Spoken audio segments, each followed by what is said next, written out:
Welcome back, COD fans. It's a brand new day and a fresh start for 5 teams in the CDL.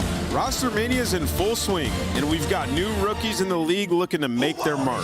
Plus, we're saying goodbye to a few familiar faces. There are some huge shakeups to kick off Major 3 qualifiers. We're breaking down all the roster changes, all the new maps, and of course, we're going to watch some good old-fashioned Call of Duty.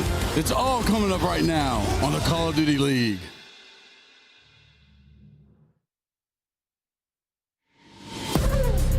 In Atlanta, FaZe, take it! Ultra, they're trying to make it happen. Oh, they're making it happen. Fellow, 1v1 for the ace! Felony! Are you kidding? Nice shots, big Kenny! In a grand final, he won't slow down. Keeps going, another 13! These guys are going to war!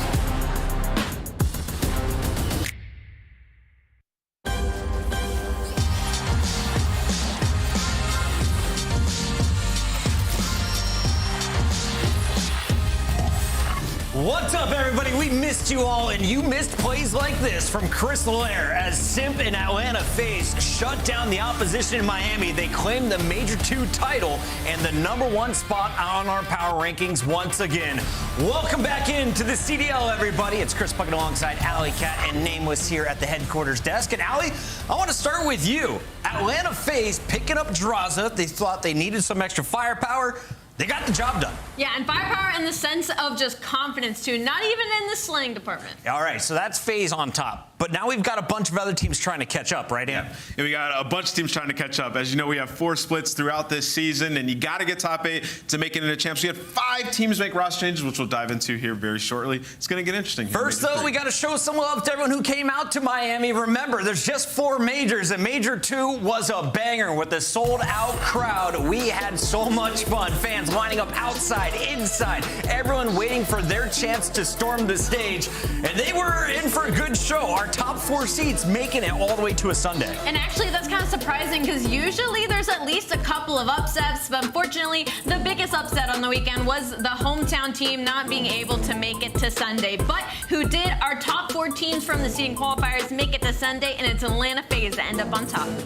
Yeah, I mean, it was a banger of a tournament. You know, started out a little bit slow, fans started bleeding in, and then Saturday, Sunday, the quality of gameplay throughout this tournament is some of the best that we've ever had. The fans on their feet, as you can see. Major 2 was special, man. Sunday was absolutely incredible. Let's go FaZe, let's go Optic. That's still in the back of my brain. We're coming up with new chants for Toronto, but here's a look at your current standings. We've got our top 4 separating themselves from the rest of the pack, an 80-point difference between the 4th place Subliners and the 5th place Rocker.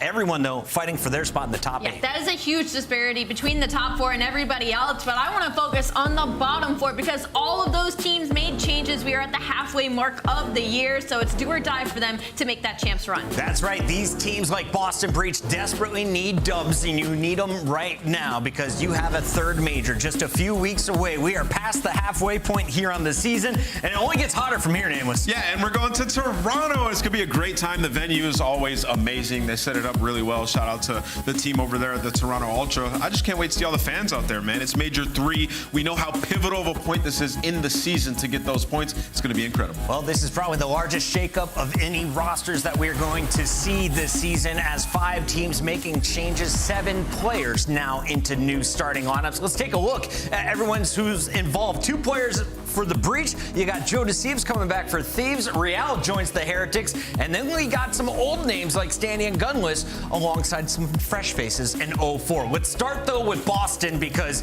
I got to start with this Pentagram guy. He's been around forever. Everyone talks about his potential.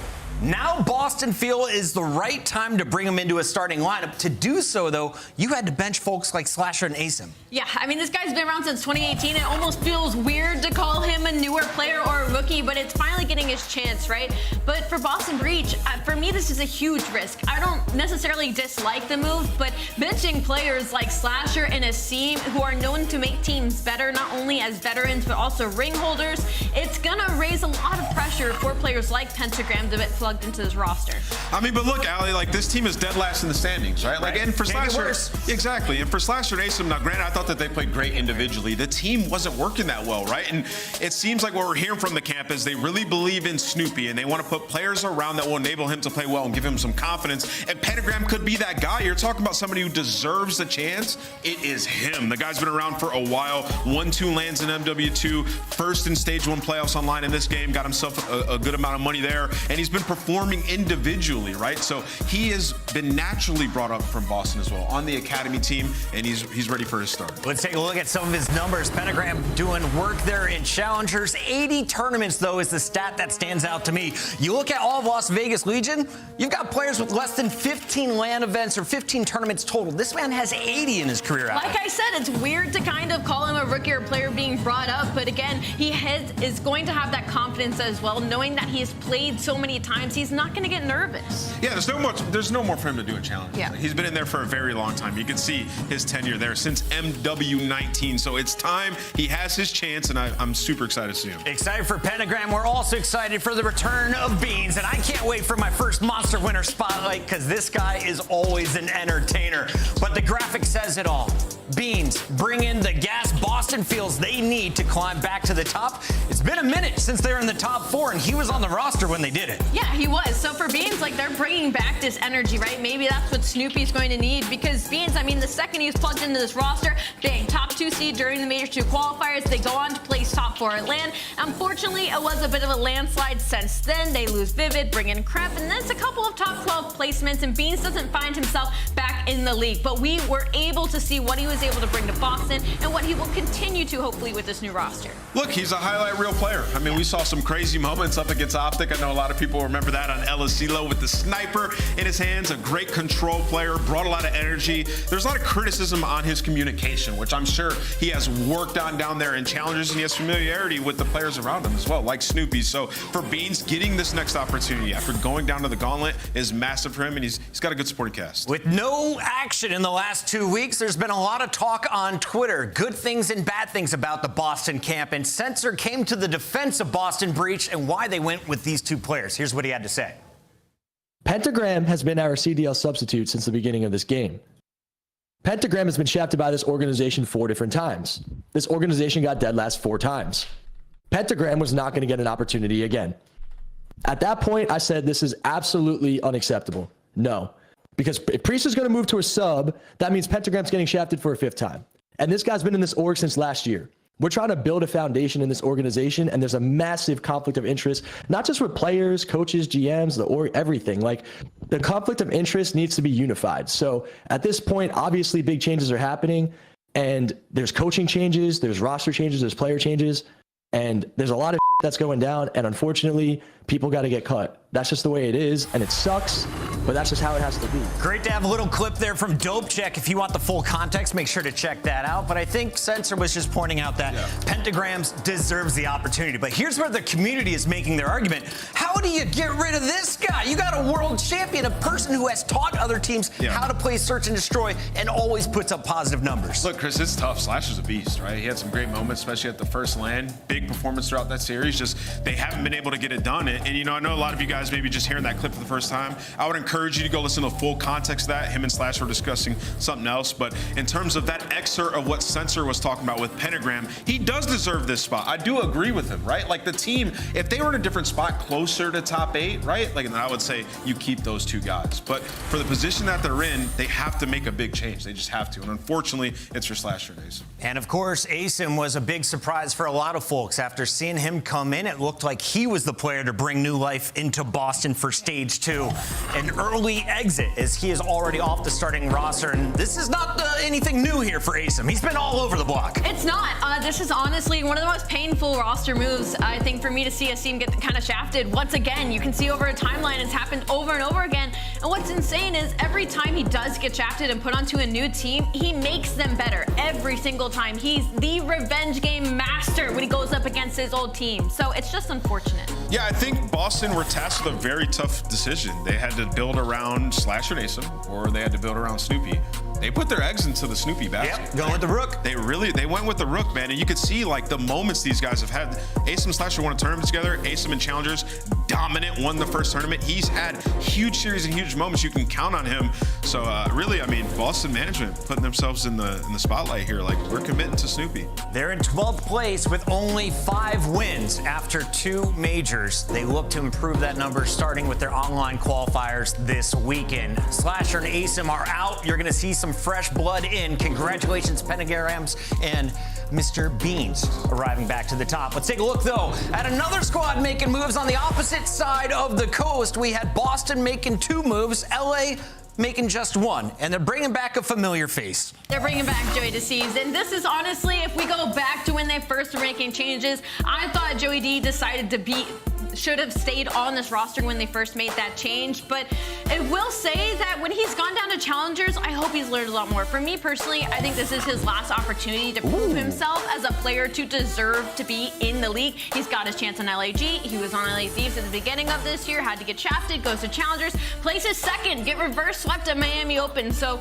for Joey DeCeves, I think he needs to make a big statement here during this stage. Look, I mean, I think LA Thieves and their camp have done a really good job, right? They had to make a big change after stage 1. They get a lot of wins. They're only 15 points removed from the top 8, right? And they had to figure out what the actual issue was on their team. Like, you're starting from, like, you have no idea. You can't win a hard point. So they do that. They figure out their issue. Then they go to the next tournament where they were performing well. And Afro has a very bad tournament. So you take him out of the team and you put Joe DeCeves, who had success in challengers. It makes total sense. And for Joey D, he had to find himself. He had to get more confidence, which is exactly what he did in challengers. He was lighting everybody up, showing how talented he is. So now with that regained confidence in a team that seemingly knows what they're doing on the map, it should be a way better story for these guys throughout this. And arguably a winnable first matchup as LA Thieves takes on Las Vegas on Sunday. That'll be the middle game on Sunday. Awesome stuff there from LA Thieves. You saw Beams and crew joining Boston. But what's happening in Miami? A team that has not won a single map on LAN, Allie. They desperately needed another roster change. They desperately did. And it's unfortunate because when it comes to Miami Heretics, like,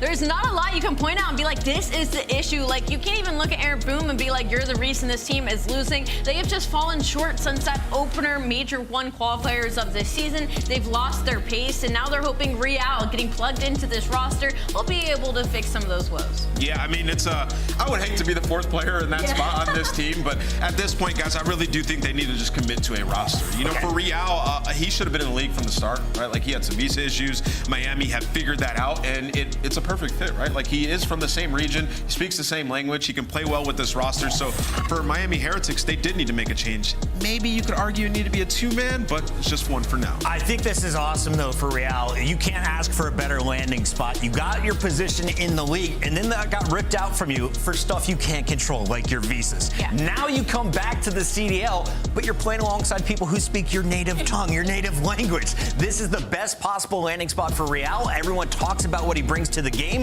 If Miami doesn't get some early dubs, though, I think you got to look even higher up in the organization. Someone needs to instill some confidence because this team has been, well, looking for it for a while. Yeah, I mean, I would say, like, if you were to make a 2-man change during this in-between period, this off time, this 2 weeks, I would have agreed with it. But now I think you commit to this team. Yes. You commit to this roster because you think about the last team with Eric Boom, started off terrible. They were horrible. They stuck to their guns. They figured out, got a couple match wins towards the end of the split. Could be the same story here. And I believe they're sitting at 70 points. So they're in an okay spot. Time to pay the bills. We got a quick commercial break. When we come back, we'll be breaking down some other moves involving a player who has not missed a qualifier since the start of the CDL. Stay tuned. This is the Call of Duty League.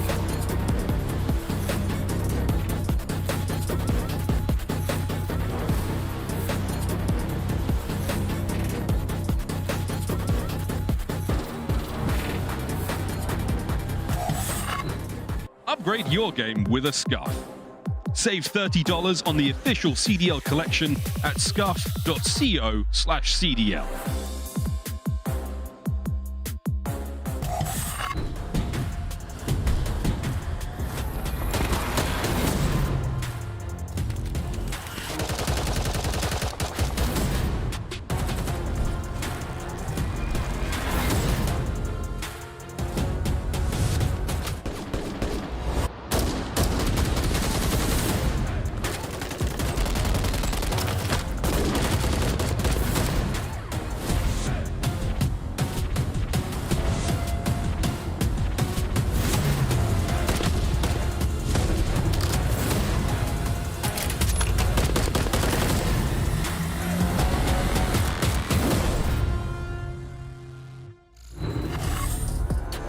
5 teams making roster changes after Major 2. It's time to break down the 4th and 5th one. And Minnesota Rocker making arguably the biggest move if you're looking for players with high salaries in the past. Gunless and Standy, rock stars, all-star talent in the league, were both removed from starting lineups. Now they're both starting once again for Minnesota. I feel like the ego of this team just got completely overhauled with this roster change, adding in Standy and Gunless, who are both very, very aggressive and very confident players in game. And I'm actually really excited to see kind of the dynamic that creates with Linz as well, who has been the explosive player for Minnesota Rocker for the entirety of this season thus far. But also, I wonder how it's going to be for accuracy. I feel like he's typically had to kind of be that veteran to these younger players and teach them a lot, and now he gets to have 2 of these long-standing players next to him.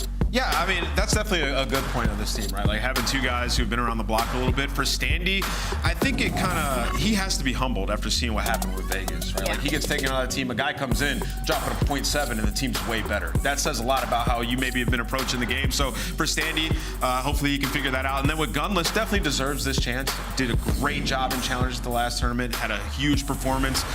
Taking to Twitter saying that he needs to get on a roster. And Minnesota Rocker, they started off really, really hot, but they decide to move away from Awakening, who's been underperforming. And the question mark for me, moving away from Vivid. I thought he's been solid all year long. They lost a lot of big game 5s where he was playing great. So that'll be the question that needs answered. I mean, you look at these KDs and you can't argue it. This is MW3 from the start of the competition till now. A 64.6 respawn and then a 76. It's not what you're looking for here. Let's keep it moving, though, as we take a look at the new players, because Standy has been dropping bombs in the numbers columns, but weren't able to really add up there for wins in Vegas. Now he returns to a team he's played for in the past.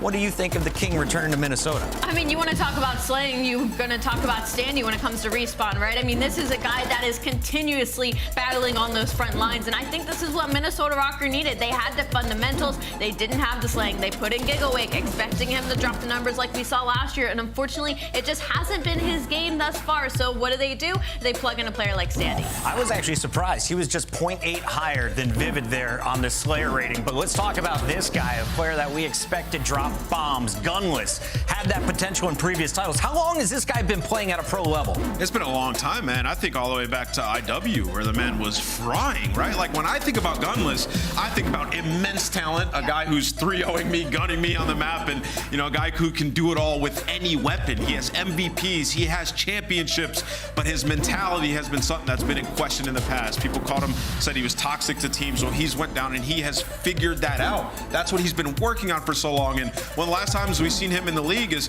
he got sick, had to go to the hospital, and he ended up getting put on the bench, and unfortunately went back to challengers after that. So now getting his big opportunity, it's been a wonderful story for Gunless, full circle back on that stage. 2-year grind back to the top, and he said he's been working on himself. Pierce, welcome back to the league. I know I, for one, am excited to see you in action today. That's what's going down in Minnesota, but Minnesota not the only team making a big move that not a lot of people saw coming. Seattle's surge. Everyone knew they either had to blow it up, restart, do something different, but I didn't see them knocking over their queen. Arcides, the king man on this team, the player I felt like they were building around when they started this squad, is no longer in a starting lineup in the CDL for the first time in 5 years for qualifiers. You told me to look at this roster and told me that the world champ was the one that was going to get dropped. I would have looked at you like you were crazy. 04 is going to be brought in for Arcides. I believe this is the first time Alec will be missing a qualifier match, and this is his tweet. I mean, obviously it's upsetting. I think it's upsetting for everybody.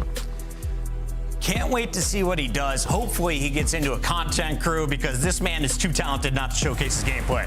Yeah, I mean, I feel like Alex has been a tough couple of years for him. Some very bad rosters sort of built in the offseason that didn't translate well throughout that first stage. And you can see the perfect attendance that have not missed a qualifier since the CDL started. It's a short list, Chris. Arcides no longer on that list, as it's just 6 players as of now. But let's talk about the new player. 04 is coming into the starting lineup, and this is a guy on a super fast trajectory to the top. Nameless, you want to break it down for us? What have you seen from this guy? What has his road been to the Seattle Surge? Yeah, so they bring in 04, and I saw him at the last tournament. He was frying. Everybody was like, yo, 04 is taking over throughout this bracket. So I'm going to look at his history. I'm like, okay, his first tournament was 2022 in November, right? So this is one of one of the fastest come-ups we have ever seen. And you look at just go to his COD wiki. You look at 04's COD wiki and you will be mind blown. This guy has come up so quick, individually talented, can do it on land. We just saw it, putting up ridiculous numbers. So they're looking at him to be the answer for a lot of their respawn woes. It's like Pentagram's 80 tournaments, 04 maybe 10. Let's talk a little about this big picture though for the Surge. So you got Abuza, you got Brezzy, you got 04, you got a lot of young blood here on this squad. What is success for Seattle right now, Allie? Success for me would have been to blow up this roster, but I am interested to see what this one move does, because 04 has a lot of pressure on his shoulders. Like I said, probably one of the quickest come-ups we've seen, and one of the worst positions you could have been put on in the league to try and save the Seattle Surge this late into the season. Yeah, but how much of a hero would he be? Right? If they come in, because they are what 5 points removed from top 8. He comes in, they start all 3-0, and he's lighting it up. He is Seattle's savior, so great position to be in. And they get a great start. They take on Carolina Royal Ravens in their first match on Sunday. That is Seattle's Surge. That is a look at all of the players that are coming up from the challenger scene, and we got to take a look at some of the historics here, as well as the new maps that are coming in, I'm told. Let's jump right to it. Vista and 6-star are in the rotation. No more 3 invasion best of 5s. Yeah, we got some new maps in. We got 6-star, which is, I guess, sort of raid-esque. There's an area towards water that seems a little bit like raid, but yeah, raid rooftop. Sub-heavy map. You're gonna see a lot of rivals on this one. The water hill is really interesting because you can dive really deep in the water. You can only kill them with a pistol, so that'll be a lot of fun. The observers have fun with this one. But this is coming in for 2 game modes: hardpoint and search and destroy. It's gorgeous, to be honest. 6-star is very, very pleasing to look at. I think that's something a lot of us were missing when we got a lot of those invasion in the middle of our series and those sandwiches. But we also got Vista hardpoint coming in. We will no longer spawn it on terminal ever again, but this is gonna hurt them, right? Because Carolina, their last worst hardpoint, second worst S&D. It's good for them. Yeah, and Atlanta gets rid of their worst S&D, so it's good for these teams. But on the flip side, the teams it's bad for is like New York, Toronto, Las Vegas. I'll just say this is a masterclass by Carolina, Atlanta, and Texas. We all know how this works. It comes down to a vote. I know some of them were really, really tight, but yeah, we got rid of some maps that needed to go. Invasion, hardpoint, terminal, search and destroy. Good riddance. Who's hurt by this move? Toronto. They're 4-0. They're undefeated on Invasion hardpoint and 5-1 on Skid Row hardpoint. We lose both of those. And Vegas. Yeah, Vegas, really bad. this they lose their 2 best hardpoints and their best. And do you think all of the teams have figured out the strategies for these maps? No. Because Nameless, we were grinding some games yesterday, just trying to get familiar before the games kick off. Yeah, for Vista, it's been out for a bit. I played it right when it dropped, and it just got added, I think, like 2 weeks ago. Team started scrimming it, and then 6-star. This was a decision. Yeah, we can have 2 weeks as well. So they don't have a ton of reps on it, and the community surely, because it just got added to ranked like 36 hours ago. So we're all going to be learning this together. It's going to be a lot of fun. I'm gonna tell you what, though. Spoiler alert: we're already going to see one, if not both, of these new maps in our next series. Oh, yeah. Atlanta FaZe is not afraid to play any map, anywhere, any game mode. And here's a look at their opponent on the day. We open it up with a fight against the brand new Minnesota Rocker as they welcome Gunless and Standy up to Minnesota. And then it's Vegas Legion with the new maps taking on LA Gorillas. This is day 1, week 1 of your Major 3 qualifiers, and it starts after this.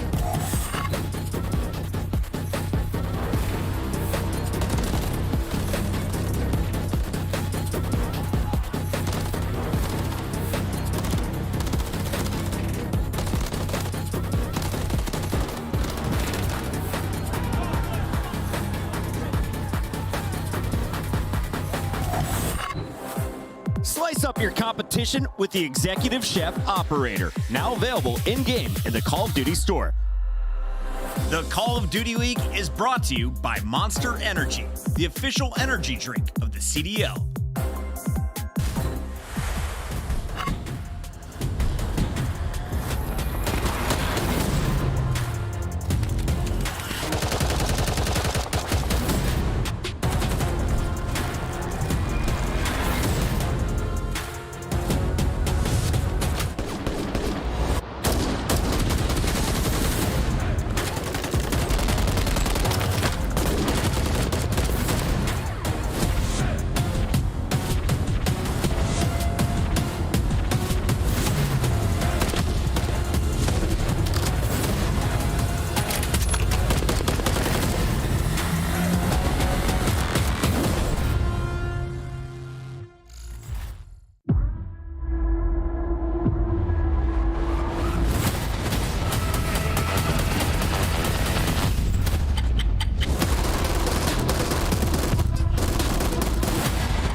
I have a plan.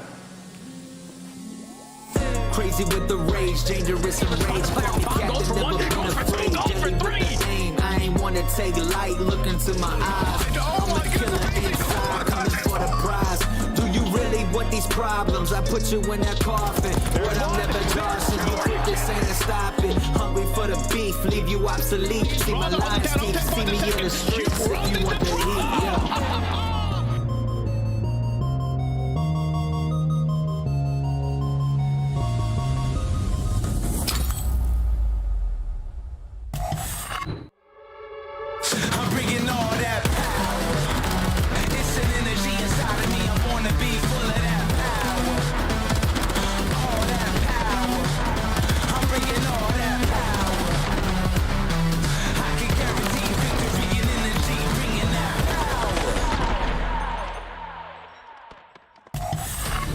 Welcome back, everybody. It is time for your first match of the Stage 3 qualifiers, and this one features a fan favorite. Atlanta FaZe taking home the Major 2 title. Now they put their online pride on the line against a struggling Minnesota squad. Let's start with the Rocker. You say struggling Minnesota squad, but they've overhauled half the roster, right? So now we're putting in Standy and Gunless, so most of our stats for the majority can go out the window. You know, we won't talk about how they're 3-8 in the last 10 hard points, or 4-7 in the last 10 controlled, because none of that matters. Yeah, now they're going up against the Major 2 champions in Atlanta FaZe, and although they're not too comfortable in this matchup when it comes to Monster Energy pregame, their hardpoint map pool is in pieces, but we did get rid of a couple of maps that would help them. Yeah, I mean, it's a brand new team, right? So I'm not really going to look at that old map pool. You know, there are some clear things that they're going to be focused on improving here throughout this stage, especially their search and destroy. And you can see new team, better hardpoint, 3 and 10, last 13 hardpoints, as Ali just mentioned. You're bringing in Standy and Gunless, who have been great respawn players throughout their careers. So pairing them alongside Accuracy, who's extremely disciplined, and Linz, who looks like he can be a Rookie of the Year candidate. It's a high-powered team, right? That can slay in hardpoint. So I'm excited to see. What is success for Minnesota today? They got, I mean, taking them a distance. Close. Go to a game 5? Play close? All right, Minnesota, good luck, because you're taking on Atlanta FaZe, a squad that was able to dispatch of Optic Texas with a 4-1 grand final, and they have done it behind that man. Draws alongside the Tiny Terrace, with Simp returning potentially to his peak form? Potentially. I don't know if he ever lost peak form, to be honest. One of the most consistent players in the game. But if we're going to talk about players, Celium loves this matchup. 1.42 in this head-to-head. And on the flip side, Standy, Accuracy, Lindsay, all of a 0.7 versus Atlanta FaZe. So for them, this is just another day in the office. Yeah, I'm just excited to see them on the new maps. You know, we're going to have the new maps throughout this series. They're always working on their map pool out the gates. You guys talked about Simp. The guy was dominant at the last tournament. You know, this is a team that they did through respawn. 9-2 control, 13-5 in hardpoint, right? And their search and destroy was their worst game mode. That's so terrifying for the rest of the competition. For the Monster Energy pregame, 12-7 in active hardpoint maps, 1-5 on sub base. Still going to be that lingering map that they need to work on. They haven't been able to figure it out all year. Don't they have like 5 match losses all season too? Yeah. 5 map losses on sub base. It could all happen at the same time. Best S&D record is the thing to look out for if we get to a game 5, which is what we hope to have in our 1 of 2 matches on the day. That's Atlanta FaZe. They're the heavy favorites, but as we take a look at the maps and modes, what are the chances we see 6-star search and destroy at a game 5, Allie? Extremely low, but I'm still excited, and I do hope it happens with this new Minnesota Rocker lineup. I love how colorful this layout looks right now. Yeah, I was gonna say, can we just appreciate, like, we don't have the triple stay and invasion in the middle now. We just have a nice spread, different maps. But honestly, if I'm sipping a BZ, I'm looking at map sets right now like, yo, I'm about to have a good time. Chad, it's time to make it official. Get your predictions in right now, as it's time for your Scuff Pick'ems, and let's see who's in the lead after that event. Somehow, Nameless is approaching 80 points. Nameless, I'm going to make you go third. I'm going first. Atlanta FaZe is going to be my pick today. Ooh, do I go crazy and try to go crazy? Go Standy on me. I'll go crazy. Minnesota Rocker. She's going Minnesota. I can catch up. Wow, I'm going to go Atlanta FaZe. Atlanta FaZe, safe bet there. And the fans are also not drinking Allie's Kool-Aid. That is how we see it going down here in our first matchup. It's time to send it over to the casters. We have the original Joey D with Maven. Thank you. Yeah, every time I hear Joey D when they're talking about Joey Deceives, it pisses me off a little bit. I'll be honest with you. That's fine. It's all good. Just a little bit. we talked about it. I think it was last year, champs. I was like, it's all good, man. You can have it. So you guys hashed that out? We didn't really hash it out. I was like, it's all good. It's all good. You're too nice. Cap was pissed, actually. He's like, bro, we can't allow that to happen. I was like, whatever. All right. Well, we get ready for this one. Listen, on one side, Minnesota, they've talked about a new team. We have a lot going on there. But it reminds me a little bit, I was thinking of what Miami kind of after the last major coming, you make a change, you have to go right up against FaZe. You have to go right up against Optic. When you make a change, you're trying to see improvements. Is it like a good or a bad thing to be pushed to the limit right away? I think in a way, it can be you're trying to get CDL points, which is the bad part. Yeah. It can be good, though, to show maybe potential, right? I think you're going up against FaZe in, is it New York, I believe, this weekend? And it's sort of a limit test here. All right, let's see how good we are against the best in the league. But again, you're trying to find some CDL. And it was also same last time. You're trying to learn Rio at the same time. And now we've got new stuff coming in now with our new maps. But for Atlanta FaZe, it feels a little bit weird. They're coming off a monstrous win, very impressive result. Weeks go by. It feels like it's so long ago they got the win, but it was still seeming I know. Does it feel like ages though? I've been busy, but yeah, no, it definitely I went to Colorado, saw my dog. Yeah. There's been all sorts of stuff going on, but it feels like it's been ages. But looks like the Draza move worked out. No, 100%. And I think for FaZe, this is great, bringing in new maps because, if you don't switch up this map set, maybe you don't really have much to work on, and you come into a lazy first match of the stage, and maybe it caught off guard. But I think we're starting on Vista Hardpoint. You're going to go 100% because you have to, and they always do, really work on that map pool. Yeah, so one of those things that maybe just helps you not get a little stay motivated. Yeah. And this is a team where I don't know that that's need to be a thing, considering they're the most consistent team in the history of our esport when you talk about the past 5 years. But it doesn't hurt, surely, to have something to work towards, something to improve on. The previous map set, they were looking pretty damn strong, but we'll see what Rocker can get going early.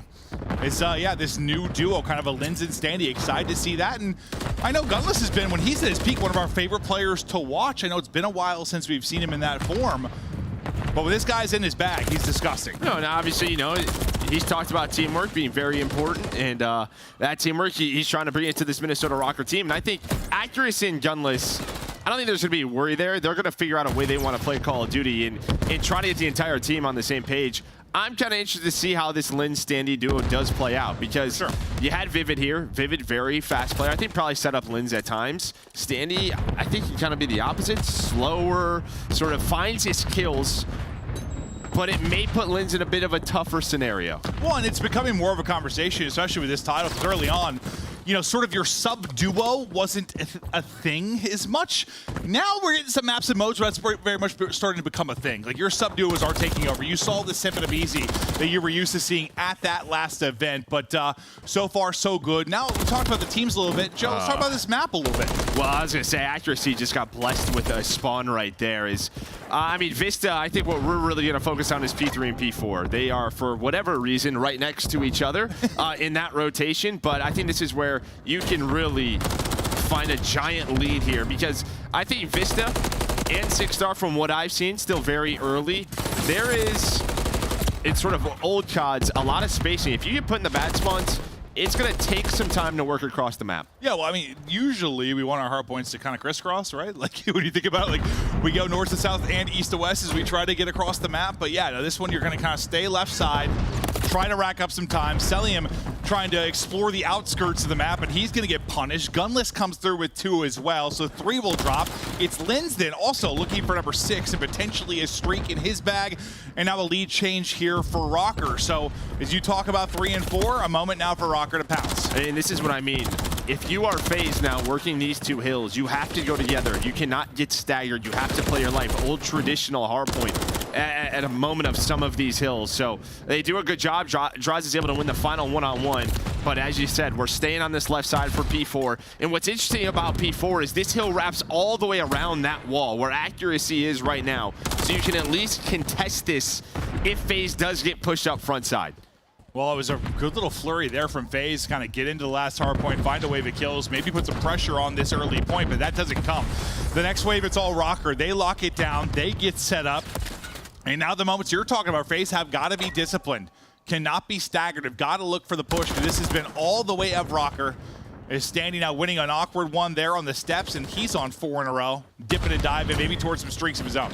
Yeah, here we go. Here comes really the first pressure for Atlanta FaZe, but it's 35 seconds in. That's to be 3 dead. Can he find number 6? No, Celium somehow is able to find 2, almost a third, but you have a great lead here, and they cash in on those hills we talked about. P3, P4, they have the lead. Yeah, maybe the only saving grace if you're Atlanta is what, it was 5 in a row for Standy, it was 5 in a row for Lins. Neither is able to pick up that cruise. So I guess if you get beat up and battered a little bit at 3 and 4, at least you don't give up streaks as well. That's about it. Yeah, and then you have a chance here to kind of respond, but accuracy gets through all the way towards the back. This P5, I think it's going to be tough to break. You really have to break through the middle of the map because you get a player top bridge. They're just going to lock down this side of the map, but Standy on this catwalk, trying to find a kill and trying to get to accuracy because he's still alive, and they've had to focus on him, which has allowed Rocker to get on the hill. Well, listen, we were wondering if we were going to get to 5 and get to see maybe a 6-star search and destroy. Didn't seem likely, but hey, so far so good for Rocker. They're looking strong out of the gate. And remember, this is a team when Rio Hardpoint came into it. I know, listen, it's a different squad, but accuracy is the person I'll probably credit with them finding a way to play maps early on. They were one of the better Rio Hardpoint teams out the gate. Remember, they were beating all the top squads. They were beating your Ultra. They were beating your Optic. I think FaZe was like the team that showed them down, but who knows? Maybe we'll see it again here. Yeah, maybe, because I'll say FaZe is undefeated on Rio Hardpoint. That is one of their go-tos. But yeah, through the first set of hills, 30-point lead. I think FaZe do a great job bouncing back here. Simp trying to flip these spawns, get behind enemy lines. He's able to do that. Junless trying to lock down top mid, but Simp is there. It's now just both teams vying for control. Yeah, I'm more meant learning this one quickly. Not necessarily winning map 4. That might be a different conversation, but we'll see if it comes to that. But Simp, who was your MVP from that tournament, from that final, was in absolute final form. He's struggling right now at 7 and 15. The feed lighting up again for Rocker. It's 5 in a row for Standy. Standy continuing to roll. Draza tries to slow him down, but Standy gets the streak as the streak is earned. Let's get to a listen in now with Rocker. We're still locked right now. I'll be dead. One more, back door. Yeah, stand up middle right now. One is up middle. One could be closer. Sign draws a weak. Sign draws a one shot, bro. Let's let him zig. Literally one bullet on sign, bro. Trying to get burger. I'm one. We have a nade. We have a fire rap for this guy. I'm looking for the guy mid. One down to time. He's already top time. Close lobby weak, and then one mid. He's top time. One is on time right now. He's in lobby somewhere. Go left if you guys can. Okay. We also have a streak before. Lobby sim. Lobby, top mid.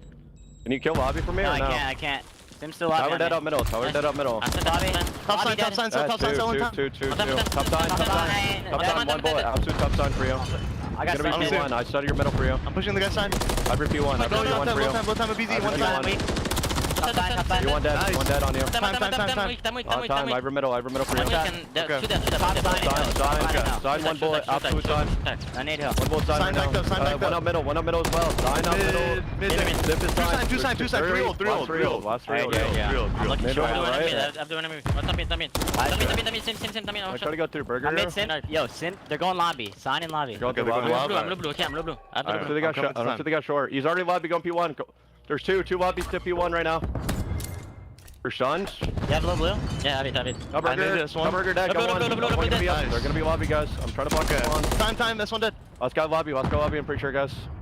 I'm picking up middle for you guys. I bring middle. Right? Oh, he's on time already. Left wall time in one bridge.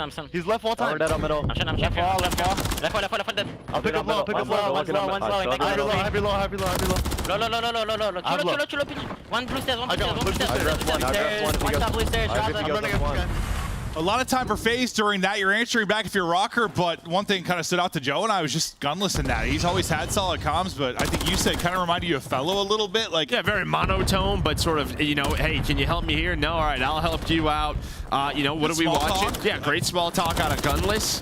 The slaying is there for Minnesota Rocker, but FaZe, they do an excellent job at P2. They get 40 to 50 seconds, put them in the lead, and now, maybe for the first time to have control of one of these hills, you see them on the bottom side of your map. Celium already set up at B4. I want just last thing from his comms I liked. You don't hear a lot. It's just a kind of affirmation, like confirmation on something. Like when they were saying, like, we're going to push left or we're going to hit this. Like him just sort of repeating it back so that, yes, I heard you type thing. I don't know. Kind of like that. But good stuff from Gunless. But now the streak that we saw earned earlier from Standy starting to toss into the fray. Not going to be able to connect. You're able to finesse and stay up if you are the side of FaZe.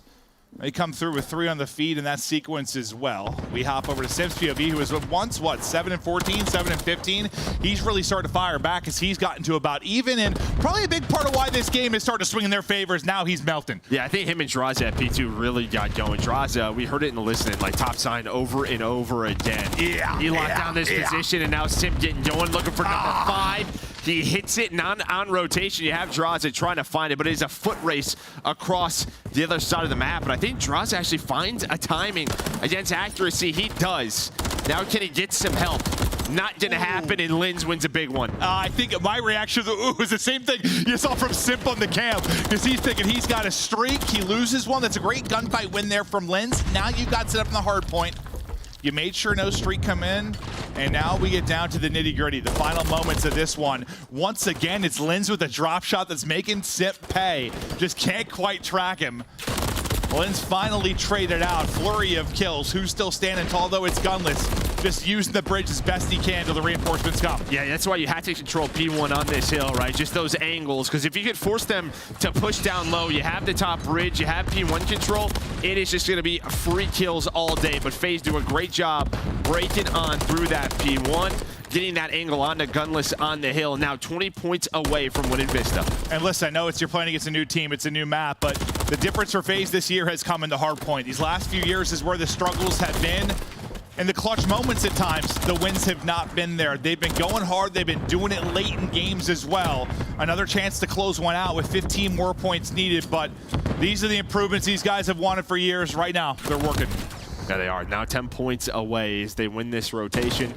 And well, it is the Tiny Terrors, 25 and 22, and then Abizi. He's got 50+ engagements. He really got going. One of the biggest improvements from stage 1 to stage 2 was Abizi, and he starts off stage 3 with a 30 bomb. Listen, if it's Abizi on the year, it's Simp on the map, because God, again, 7 and 14 or so, he ends up like +3.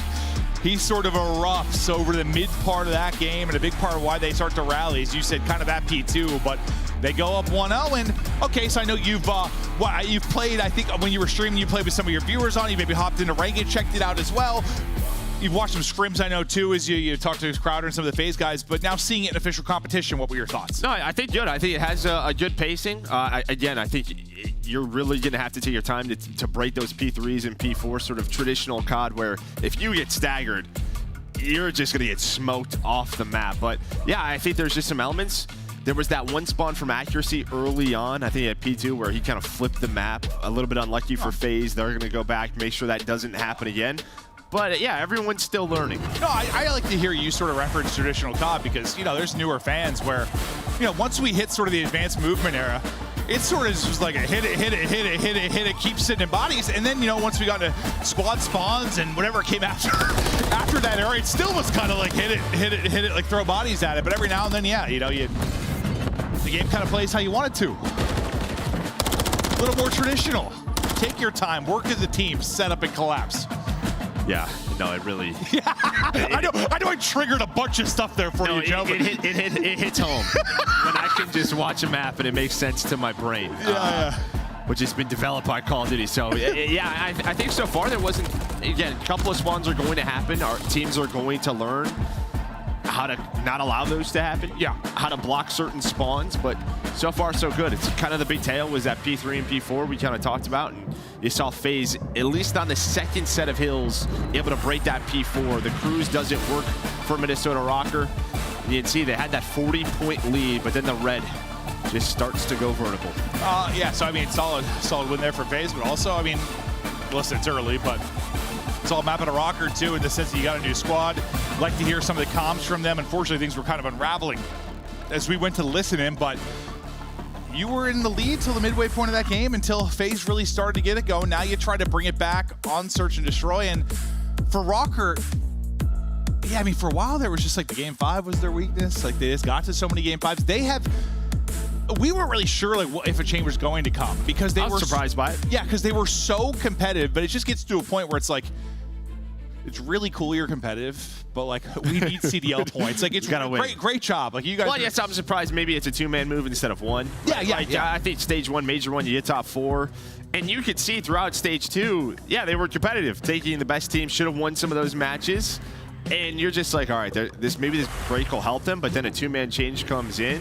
I was a bit surprised by it. I thought maybe one, but here we are. Well, I think it's surprising because, like, if it was just the competitive thing, sure, but you also have the top 4 with that. Right. Like, so you got the top 4, and then you have this lapse where, like, you know, you think about that stage 2 qualifier, and, like, could have easily been like 3 or 4 more wins, which would have changed where you started the tournament, and who knows what would have been the outcome. So, yeah, I'm kind of surprised, but no, I think you kind of nail it. More surprised it was like maybe a 2-man change, but I mean, fact is, we're midway through the year. Maybe you know, a blessing for our bottom 8 teams is it's so top 4 heavy where nobody's really out of it, and they have a chance to go out and get Standy and Gunless. This is just, it's firepower, right? Like, you have a chance now to pretty much stack up against everyone in the league.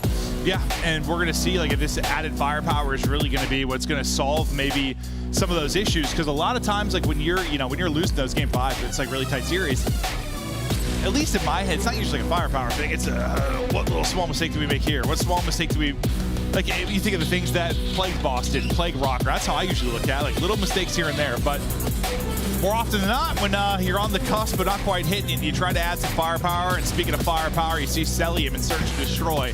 Overall this season, the definition of it, a 1.36. My man's been gunning in Search and Destroy. We get right into it now. Rio, Search, map number 2. Yeah, this is where they won major number 2, right? The last map versus Optic in that best of 7. They would slow it down, but also it was kind of just this tiny terror show, top middle between aBeZy and Simp, just finding these first bloods time and time again as they take mid-map control away. I think Rocker trying to play a bit of retake towards top B, trying to give it up, but instead Linz gets caught. Yeah, he gets isolated, and yeah, you see the nades gonna be able to hit. I think one Simtex maybe connecting. Brad come on through, and then Draza lines up another, so he's gonna be working on the ace in this round. Well, until Simp gets the kill. That'll be 2 for Simp, 2 for Draws. Pick them apart 1 by 1, and nice opener there from Atlanta FaZe. Yeah, well, with the final 2, that was like the map where, was it Celium had like Kenny like 7 rounds in a row. Oh, bro. Just some awful timings for Ken time and time again. Well, it wasn't even like a timing thing. A lot of them were just like one-on-one gunfights. It was a headshot for Cell. Because I remember I saw Cell after it. I'm like, Cell, did you headshot Kenny like 6 times that map? He was like, yeah, I was frying him. I guess so. Yeah, he just, no, it was like one of those ones where, yeah, I think it was just gunfights where it's just a head shot was the difference. And it looks real frustrating, though, for Kenny. Yeah, team changes, map changes, also weapon changes, right, with that MCW, so we'll see how that impacts things. All right, the no more 4 bullets, so we'll see how much of an impact it'll end up being. But still going to be the same guns in the equation for now. But yeah, Draza and Simp with the early kills. Draza with another. He's had back-to-back first bloods, once with a nade, now with the gunny, leading the way, and Rocker falling steadily here. Yeah, it's kind of, you're just giving them individual fights time and time again, and this could be, I don't know, the play of a new team, a new roster, just trying to get on the same page, but you're trying to slow the map down throughout both of these. You're spreading the map, and then you're just getting picked apart. There's no trade opportunities. It's one-on-one after one-on-one. In FaZe, they win every single one of them. You do not have a kill yet if you are Rocker. Well, you know, you try to think about how to slow down a good search team, and yeah, like slow it down, sure, but I think when you watch somebody like aBeZy or just like this FaZe team, they're very good search and destroy players. Usually very good search and destroy players are very good at what? Like getting information and getting information with confidence in the sense of like clearing things quickly. It's like, I don't know, if you try to play slow against them, it sometimes turns into FaZe just getting a lot of map control and then isolating people is what ends up happening. Yeah, just kind of choking them out, especially this guy. I mean, when he is confident in search, nobody's going to stop this FaZe team. It just feels like Draza, he's really stepped it up since stage 1. That resulted in a Major 2 victory. Yeah, no, he did. He, I think we were wondering, you know, when we first talked to Crowder after the change, like, listen, we think he's a great player, but I just thought they needed his swagger a little bit. Like, he was willing to talk trash. He'll take whatever heat on social. I mean, there was plenty of that going around after the major. And I think they just needed some of that, and it showed, obviously, with the win. But now they get another first blood, another bomb getting planted. These rounds have been efficient. All right, Gunless gets him on the board. This was starting to remind me of Warhawk S&D versus SB. Like, we were getting to that territory a couple more rounds, Joe. Couple more, yeah. But Gunless hits him on the board. Now you have a 1 versus 3 for Standy. Turns into 1-on-2, 30 seconds. Some time to work with. Nice little smoke, but that's just going to give him the info. They're like, hey, you can run through it. He's gonna hop the bomb. They're gonna double check it. Standy trying to find the 1-on-3 with the smoke, but does not happen. Yeah, that's it got real close. Just kind of saw right on the edge of the POV, a little snapback from Cell to kind of finish this off.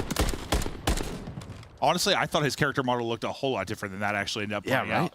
Was just, probably because I mantled the vehicle. Like I thought he for some reason was dancing around a little bit to get that, but no, looked as pedestrian as could be in the kill cam. But it's been all first bloods. That's just really, yeah, that's this map so far. Again, Rocker, they've tried to spread the map, tried to do it last time. This time, looks like they're going to go right over towards A. Going to have Cell and Simp here. There's the info trophy over him. Simp now just going to wait, hope to hit a nade. Here comes the utility. Get some info behind the nade, able to hit, no follow-up. Celium looking for his 5th in a row as he's backing up from nades. Now the pressure's going to come in on Simp. He's got a rival, though, so he's ready to dance. Unfortunately, as he goes around the circle of BZ's going to get caught. It's kind of an awkward sequence there at the van. Cell now trying to get out. Him and Draza trying to clutch up. It got scary because Abizi, it took so long for them to push up A. Abizi repositions, but yeah, just sort of that timing for Simp. Then Abizi gets caught off guard. That first gunfight, the first blood goes to Rocker, and now you're in a position to win the round. Well, I mean, Simp's playing back van. You're not thinking about the shots coming in back van. That happens really fast, I'm sure. I bet Abizi snaps, but it's a little too late as the aggression from Standy likely ends up paying off. Rocker get a nice round, but yeah, that just looked like, yeah, kind of like an awkward little situation there. Yeah, because with Abizi at boxes, you have this crossfire with Celium up top, where as soon as they cross his Hummer, you're just going to start getting team shot by all of Atlanta FaZe. And then if Simp hears they're a couple of weak, he just hops on up or just holds the white van so they can't push up towards Abizi. Like the crossfires were there. But whatever timing that Rocker player got. Standy, you know, Standy's hit it. Yeah, it led to the round win. Yep. Ends up being a fantastic play of aggression there. We'll see if that one round will string into anything else. So we get back to offense now for FaZe. Trophy up top, going to protect everybody for now for the Rocker side. They're maybe a little worried about some early aggression up that kind of outward B street, but playing deep, it's going to be accuracy. And now you've got Deddy out from Abizi. Playmaker looking to make plays. Yeah, you don't have anyone up top middle. Now you do. Lindsay's going to rotate on over. He's going to be the first man up. And well, he's going to find 3 players. Just trying to get the info with the slide, maybe catch a timing, but it works against him. So now Gunless just trying to play his life. He does just that. Finds a kill, gets out. Yeah, that's just, I mean, you're just trying to help accuracy there, but the FaZe know that. So they're kind of ready and waiting. He gets caught, but now what do you do here? The 3 versus 3 is Abizi. The movement a little awkward for a moment. He almost gets out, but Cell at least gets the trade onto Lamar. Over to Draw's POV. He's having a hell of a map. They are dancing. Standy trying to get out. Not quite able to do it. Just never a chance to kind of get back to full HP. Maybe take a fight. As FaZe take the round. Yeah, it's just a question of does Lindsay the slide there. Like maybe he just watches that cross, gets prone there, but doesn't have the info we do. Again, that first blood being costly right now for Rocker. Yeah, I'm sure you know what accuracy saw too. He's thinking they're flying at him, but yeah, he could just hold the bridge for a second maybe, but if you do that, they can just literally run under the bridge, I guess. I mean, you're relying on accuracy to hit his shots or make a play, but Lindsay's, it doesn't really matter what decisions he's making right now. It seems he's struggling in this map too. He's 0-4. See if he can get anything going in this one. Kind of a similar spot now for Draza on that side as they get pressure forward. He backs up. The rest of the team kind of working to hit it on the flank, and yes, it is. I don't know if they had info on this cross or what, but it's 3 on the flank from FaZe. They all go back, but now Rocker, well, looks like a great read as a team. Now down a man. Is Celium able to win another one? Because Abizi, well, he got credit for that kill. Right? It was Simp that actually ended up killing him. So despite the read, he's still gun up with that rival. Celium melting people as they're trying to hit the edge. Accuracy can't get across. All on Lens now, who got his first kill, looking for more. Not going to happen. Time for the defuse. 5th round up for FaZe. I thought that was going to play out so well for Rocker. I don't know. They saw, I don't think they saw anyone, but they just all backed up. Maybe just VOD. prep work coming into this match, but as soon as they saw the top E, they knew 2 to 3 players would be pushing on through. It looks like they were repositioning for it. Still, FaZe coming on top. Yeah, I think if it's like, if they got there a second earlier before your rival nuke range, well, okay, I can nuke anywhere, but you know what I mean? Like, the fact that BZ was just able to kind of win that first fight. I catch them at a little more range, though. Yeah, I might just zap them, but it looked nutty, though, from like that POV. Gunless just comes out like pre-fire jumping around the corner. Like, oh, they got this. No, they do not.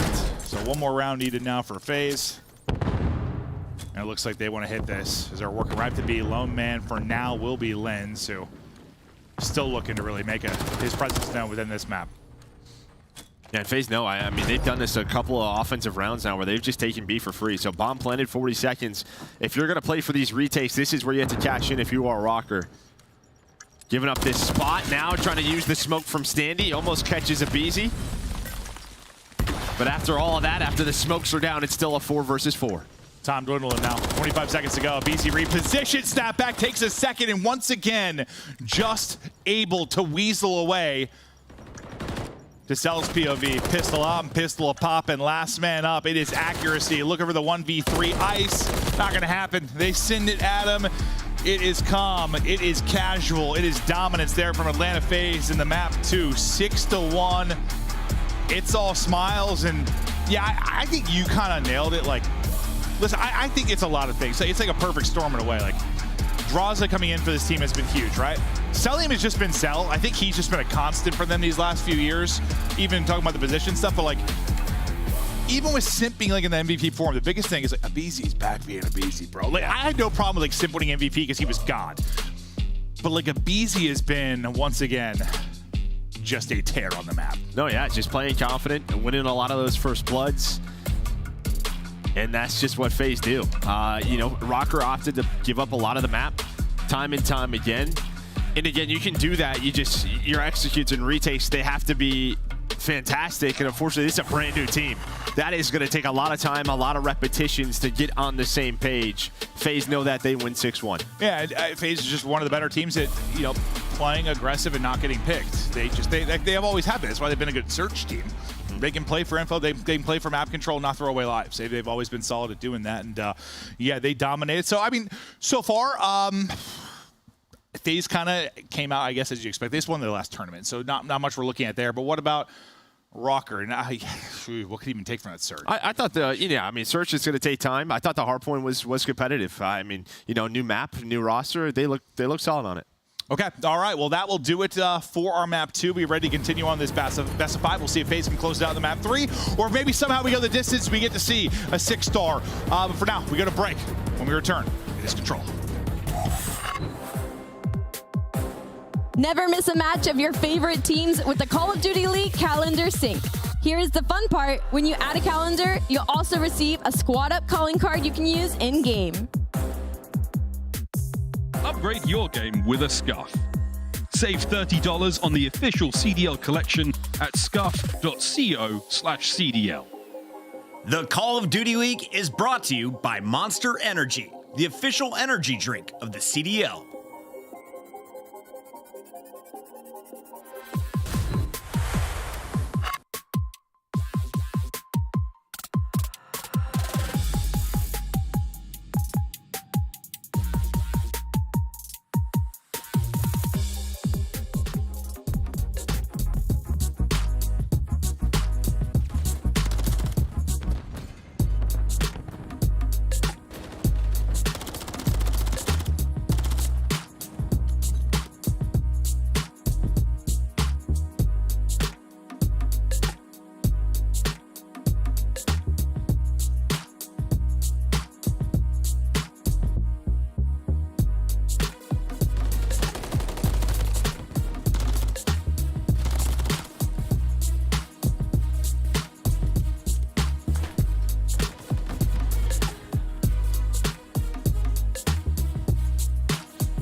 Hello and welcome back. We continue on with our best of 5 here. It is our first match of our Qualifier 3 for the CDL 2024 season.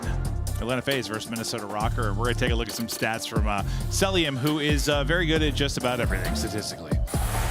Yeah, I mean, his numbers just seem fake at times. They really do when you just look at this across the board. I don't know.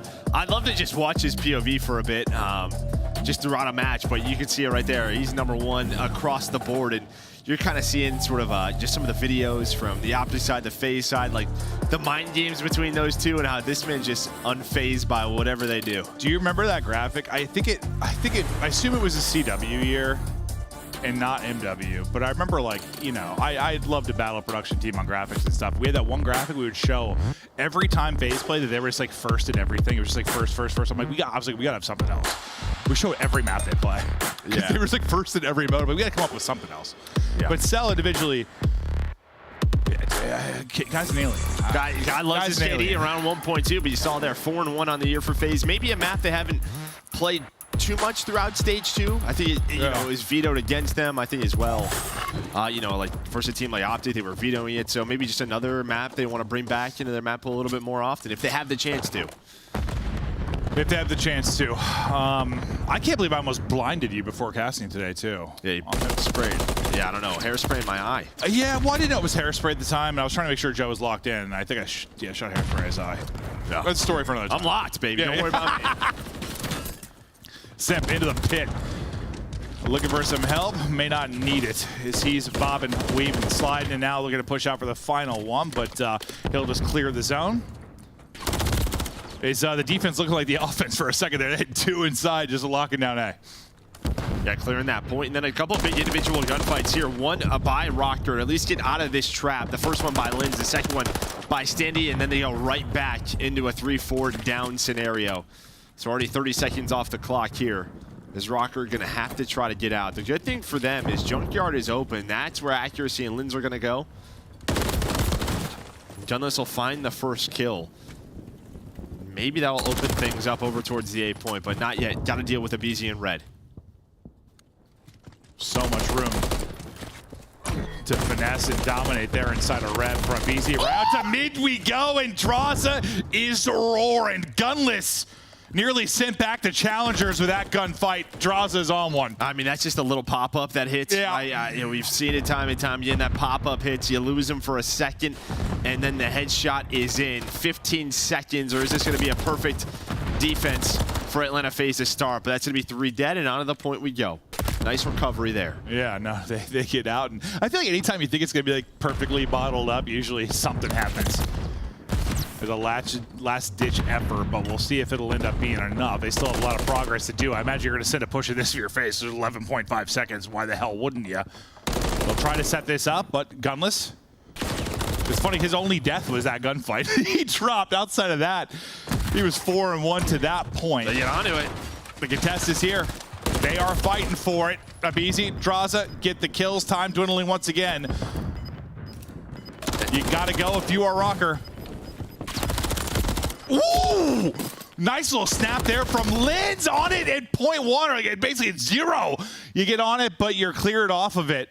Couple of wild gunfights there from Draza's snap up top to Linz on the barrel there, just burning up easy. And I think what I like throughout that round is you saw inside that A point, it can be like so nice because there's so much cover, but then you just look up and there's just so many angles you can get shot from, and it can be the best thing in the world, or I don't know, the pit of hell. Yeah. That's why I called it the pit earlier. Yeah. Literally, that's what it seems like.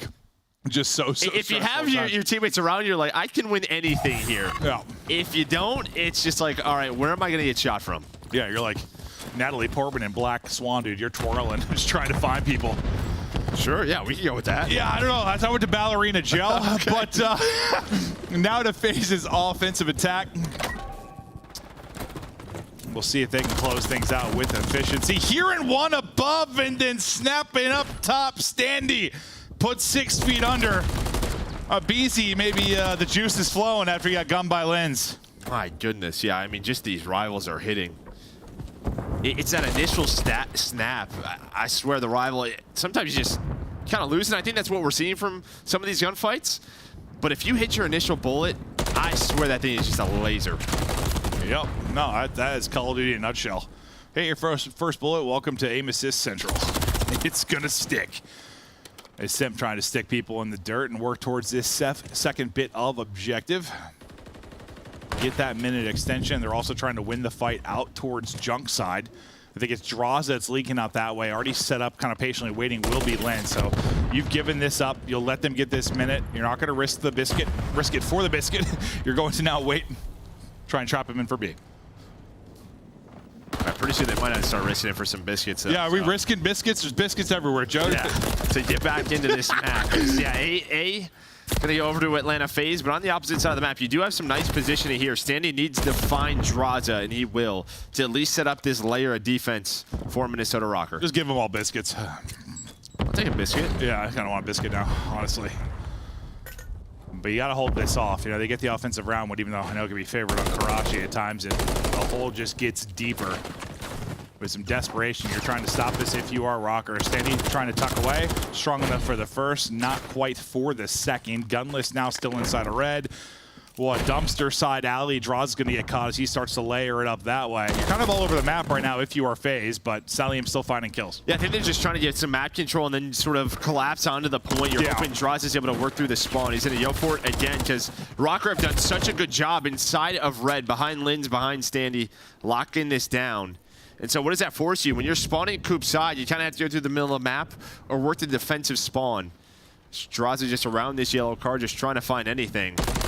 Does find Gunless, but Gunless with superior positioning, able to win the gunfight. And sometimes this is where we've seen like Atlanta FaZe on this particular map, like on offense. Like they've had their moments they've struck, but sometimes they spend so much time like kind of trying to get that perfect setup, it never really comes along, and then it just seems like they've been kind of run around mid-map in red for 5 minutes until the round's over. But now you've got a chance. You've got 3 players here pushed up.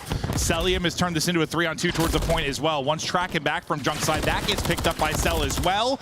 But Standy gets 3. Standy doing everything really defensively to hold this inside of this. Standy will kill the entire squad and really hold this off. Yeah, I think it's just a philosophy because, you know, some teams, what they might do is spawn up Coop side and try to work all the way back junk because they're trying to force the close red spawns, right? Just over and over and over again, where I think their thinking is if we go through the middle of the map, back alley, we get onto the point, you kind of just leave that person out of it. Yeah. Whoever's junk. And we have a 3-on-4 near the point or around it. It's just they can never really get inside of it. And that allows Rocker to tie up the map. No, I think you and I have talked about like sort of their offensive pushes there and struggles at times over the course of this year. Like it just never seems like they get what they're looking for, whereas other teams are better at just kind of getting a kill and hitting it. Sometimes it's just flooding red until you have control or junk until you have control, and then things unravel eventually. But yeah. They're never able to get to that. Standy will be on 4 in a row because he kind of wipes everybody out. His streak is high as accuracy's total kill count to this point. There's number 5 now for Standy. Deady up, looking to hunt. Maybe take a little confidence from that round win, especially maybe for Standy as he got all the kills. But as the team drops around him, he's able to earn the cruise. Yeah, able to find that cruise. Now one teammate on the point just kind of looking over him, locked it down middle of the alley. Accuracy was trying to work his way over towards B. Same with the rest of the team now, trying to fly on through. Team kill does come on in, but there's those close spawns we were talking about. So this 2-on-2 goes the way of Rocker. B is open. Draza off spawn. He's the only one there for now. Oh, I think on the other side of it, you just heard somebody, if you were Cell, so you were able to try that. He was going to get an unfortunate death. Yeah, I thought, like, I don't know. He just turns. It was like he got high alert. Yeah, that's what it looked like. I was just like looking at the minimap and just seeing how that like little skirmish played out as well. But yeah, I guess either he shot or he heard something because he just snapped. Because I was thinking if he died there, that's an even bigger opening for them to push through. But somehow this sort of, you know, it looked crazy for a moment. You get back to calm here if you're FaZe. Yeah, have a player on bridge, locking down top 3. That's going to be Draza. Hear the clock ticking. One player does get onto A. It really did look like a minimap, like high alert snap. No, he does, but accuracy somehow wins that. So now you have a chance to get done with A, and you're already on to B. So a big one-on-one win. He only had 6 kills, but that one was massive because Abizi was there. Simp just able to finesse. Rest of the team come through with kills as well. You have what? You just need half a tick to get A done. You're all spawning up close to red, though, so you're probably thinking we got to hit B from this position, and they try to power it on through. Salisbury, the one up top of the eyes. Gunless has already got tags into him. He's going to challenge it, and Gunless will get the headshot, so beautiful win there. Back over to Draws we go. He has rival in hand, but accuracy puts him in the dirt. Slams him with the MCW. It's Sim's turn to try and fly in. That's not going to work out, and suddenly B getting ever closer. And now you're on A as well, so what's the call here? You're all going to get accuracy off of it. You're going to have to give up B, so great job by Rocker. They get those close red spawns. It's kind of what we talked about coming in around. Just flood it. Yes. Time and time again, it may happen sooner or later, and they're able to execute. So get done with B, now a tick to work with at A. Here comes the streak as well. You just want to shut this down, take the 2-1 edge. If you are able, looking and hunting, not hitting, but the teammates are. You just have one player on it for now. No, okay, never mind. You have nobody on it now because the teammate comes in. So Standy tries to track back to it. So close. Contest is in. Right over his head goes Abizi, but as he's searching for him, Abizi will get the kill. You've cleared off that progress now, so they have to get the entire tick. You have no respawns remaining. It's a 5 versus 4. We're basically into a search and destroy round. 5 in a row and a chance for a streak now for Gunless, but to a 4v4 we go. Or sorry, 5v3 we go after the kill from Draza. They're getting picked apart. Draza, another big one here. He's on 3 in a row, Leighton on 22, leading everybody in the lobby. You use a cruise here. Gunless is able to earn another one. Does he want to go for the round win, or are they just going to be happy with this? Looks like accuracy going to drop onto the A point or near it. Now 1-on-3 for Gunless. There's no time either. Nice gunfight win, but 3 seconds to go. Nothing you can do. You'll take a 7 spree into the next one, but that's just so. That reminded me honestly of like a round that would have cost Rocker a map, like when they were in that skid. Like just a very winnable one that comes down to some wacky finish. They end up losing it, and I'm like, oh, that's another one for Rocker. Well, really, it's that team nade. Obviously, there's a skirmish going down on the A point. You had Standy pushed up red, and he kind of has to leave his spot because the teammate on accuracy throws it onto one of his teammates. Obviously, doesn't mean to do that, but it connects, and that kind of forces Standy to have to back up to the point. He no longer has the mid-map cutoffs. It gives up map control. No, it's like one domino falls, and the other dominoes have to move as well. Because just the impact. But you're right onto it early. A little fake here on A. I mean, really, you're just putting one player on it, and then this is a 3-man B hit. So Sim's like, all right, I'm sacrificing my life. Good luck, gentlemen. Yeah, no, honestly, yeah, just throw him right into the pit. And then everybody else is going to go to B. And this is, well, where they kind of struggled. After they got that opening onto A was the pressure here. So they're thinking, let's just do it right away. Nice little jump shots there from Lamar, though, through the mid-boss window. BC and Sympto and the Tiny Tears, they're doing their thing. Droz has gotten in to help as well. He's now on 4 in a row, as he really lit it up, and a big part of why FaZe won the tail end of that round from a live standpoint. Second bit of progress is done. Draza is still dancing, dipping, diving with death, trying to just play his life, and the help is there. The contest is through for a moment. You're not quite out of it yet. Yeah, just now, where is this player? And while he gets his right, it is Standy, though. There is the trade, almost wins the second one. But Abizi now on to the point, and again, just keeping this messy is Atlanta FaZe. One more challenger, and the timing just a little bit off for Abizi, so accuracy and Lin's locked down B. Yeah, I mean, Selwa got to the balcony, was just trying to get whatever shots in he could, but couldn't really help. But based on some of the angles, it looked like they actually put help in for Abizi. But your second bit of progress is done now at A. You need one tick on either side. Clean shots from Draza from the pit. Rotating over the other end of it is Simp. And now this is just, yeah, a little bit of mess, a little bit of aggression that you couldn't really find in the first offensive take for your FaZe. Yeah, I mean, now just with 1 tick left, you have a 5-life advantage. You can kind of play the way they want to. That's true. Just bleed them out. Now you have this pinch coming in from Celium. It looks like Standy might read it, and he does, but that'll be the first domino. Gunless is pushed up towards Ticket, able to find the first, and that's going to slow things down. So not out of this one quite yet. That was really nice timing on the peak there, just with kind of selling the BZ. Pitching backside of the diner. Make that push a little bit easier. From dumpsters, it can be so difficult. Abizi's being stunned up by everything. He's like, my knees, I tore my hamstring, but I'm still able to slide. Cho, he almost snaps onto another one as well, but they'll be taken out for now with 90 seconds to go. And now they're kind of put in this position again. spawning up deep over towards Coop side, but just opting to fight through top red and the balcony, but that's going to be 3 dead. Maybe the chance to end this match. Yeah, you got that close spawn.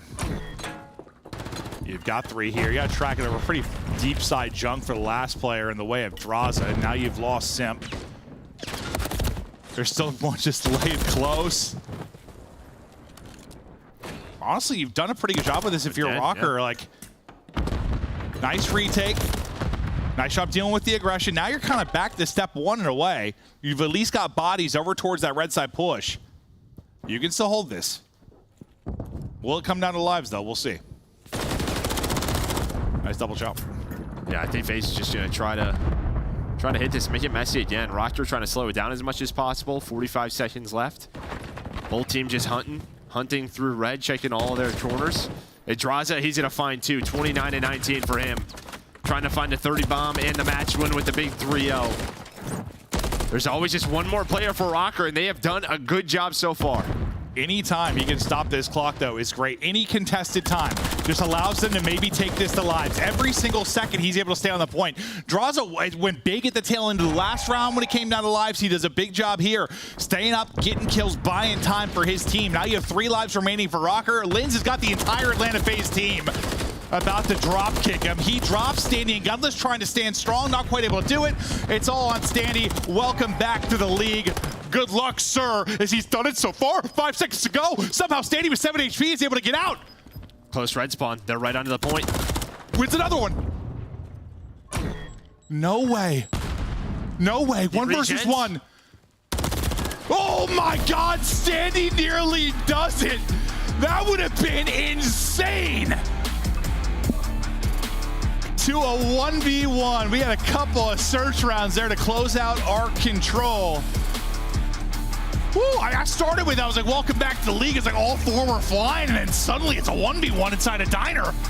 Yeah, unfortunately for him, those close red spawns came in. So he gets the 1-on-2. He makes the heads-up decision. I can't allow them to group up. They're weak, they're stunned. Takes the first 1-on-2, repositions, but then the second players are already onto the point. And I think if it's probably any other player than MC, he might have a better chance, because he's the one who ends his clutch in the search as well. Yeah, no, like, in that spot where you have a rival versus an MCW, like most other MCW players, maybe you're okay, but yeah, Cell is maybe the hardest kill in the game. that's the guy I hope it's not. He clutches up. They take the series 3-0. Draza puts up 32 and nearly 6,500 damage. You know, Draza started a little rough, a little shaky with his team. We're talking very early in this 2024 season. He keeps playing like this, though. Woo! Yeah, on the other side, I think the respawns, you saw, I think, some glimpses. I mean, Gunless, 26 and 15, Standy as well. Like, this is what we're talking about. There is some firepower there, some individual talent. We saw multiple times from Standy in the search in some of these 1vx scenarios. Almost does it towards the end of that round. Just a tough couple of first matches for Rocker. Yeah. I mean, it's a tough draw is what it is. You got to play FaZe right away. I mean, hopefully just for them. You know, I know they're obviously scrimming and stuff, but it's not the same as playing it, you know, in the kind of live match atmosphere like this. So you go back with the staff, you work on some things, you try to improve, you can listen back. I mean, well, at least for us, like the listening we heard was pretty solid, though. I like what I heard, considering the team has just been banded together here recently these past couple of weeks. But that'll do it for Joe and I in our first match. To break down the action, we get it back to our incredibly attractive desk, and especially our host, Chris Puckett. Oof. Thanks, Maven. Appreciate that gas, buddy. Let's take a look at the action here. Alley Cat Nameless, a quick 3-0 series from Atlanta FaZe. And Alley, you chose Minnesota Rocker. You looked really smart for the first half of that Rio Hardpoint. Yeah, really smart for the first half of that Rio Hardpoint. Again, it was more so just like, why not? You know, they're making a roster change. It could be one of those honeymoon things where they catch the Major 2 winners off guard. We've seen it happen in the past. Unfortunately, it doesn't come to fruition in this series as Atlanta FaZe holds strong. Specifically, Draza holds strong. He was simply that guy in maps number 2 and number 3. But for Minnesota Rocker, I don't think you walk away from this that upset. The map 1, you had a lead majority of the game. Even in the map 3, like, there are moments when that sliver didn't finish the cap on A where you could have gone up 2-1. It's just important. And that's the question I had for you, Nameless. As a former pro player, you've been in the shoes of accuracy. As soon as the series was over, he flips his camera, right? He just knocks it off, says, I'm done. We're done with this series. Everyone kind of storms out of the practice room. Are you worried about Rocker's reaction? This is your first match, and you lost to the champions of the previous major. No, I think that indicates that they probably had some pretty good practice. Okay. There are a couple moments throughout the series where maybe they made mistakes that they had in practice. They thought they went over, that wouldn't happen in a match, and it probably happened, right? The growing pains of being a Call of Duty team. To me, what that shows is that they felt like they really could have came in and won this series and had big moments. You think about that Vista Hardpoint, super close, right? Like they could have won it. Gunless played great throughout the entire series, even in that control. Just some tough situations coming down to 1v1s, right? So I wouldn't read too much into that. But like, I'm just going to reiterate, Gunless played so good throughout this series. 26 and 15 in that game 3, 5,800 damage. Pierce has been the real deal, and he's showing up where you wanted him as a Slayer. How did the team look as a whole, though, Allie? As a whole, I thought Stan and Gunless personally played very, very well off of each other. Again, the start of that real Vista Hardpoint was beautiful from Minnesota Rocker. They had just started lacking on the fundamentals a little bit as Atlanta FaZe started coming back in the slaying department. Nameless, today we got our scuff play of the game, and it's Draza. Can you give me some play-by-play of one of the biggest trash talkers in the league? Yeah, I'm assuming it's going to be from this control, and it's just Draza lighting it up, man. Every single time they needed him to make a big play and buy the team some time, he did it. Finds the player on the A point, kills the guy top 3, and then claims the space up top 3, which then eventually leads to a spawn trap where they close out this side. Like, Draza he has been a bailout for them throughout the major. We saw it. When he starts to take over, they steamroll teams, and he's getting more confident and comfortable as the series go on. So for Draza, yeah, perfect spot for him, and now they're really starting to hit their stride. 6,500 damage basically in that game 3, and that will seal the deal on Atlanta's first qualifier match. They finish with another W, and I believe they're now over the 300-point mark on our leaderboard. We'll get to that a little bit later, but right now it's time to talk with the man in our Monster Winner Spotlight. Welcome back, Big Abe Abeezy's on the show, and we got to ask about this matchup. What was it like playing against Gunless, a guy we haven't seen in the CDL in a minute? I mean, it feels good. You know, I played against him back in like BO4, like all those days back when he was on like LG and stuff. So it was cool seeing him back on the battlefield, you know? Absolutely. And speaking of roster changes, what team do you think made the best move during these past 2 weeks? I don't know. I feel like everyone outside the top 4 is in a really tough spot as it is, to be honest. So I don't think there's really anyone that made like a good change, I feel like. Fair enough. Abeezy, listen, I know the respawn's been great for you guys, and I know that when we sub maps in and out, it comes down to a vote, right? For you guys, we got Vista and we got 6-star. I'm feeling like you guys were very excited about getting these added to the map pool. Is that so? Oh yeah, we were super excited because I feel like some of the maps in the pool were just kind of cheese, I feel like. So I feel like getting newer maps in, especially that have like good flow and like they're like kind of like 3 lanes, there's like a bunch of cuts and stuff like that. I feel like that's going to help a lot with me and Chris running around with subs. Yeah, do you feel like the current meta is like the best it's ever been for an SMG? Is that fair to say in the CDL era? In the CDL area, I don't know. I mean, I think it's a lot better now because for like Major 1, Major 2, a lot of people are running like 3 ARs on a lot of maps, maybe even 4 depending on the map. But I feel like it's nice now being able to run that like main sub and actually be able to use it and not have to like switch on and off between an AR. Yeah.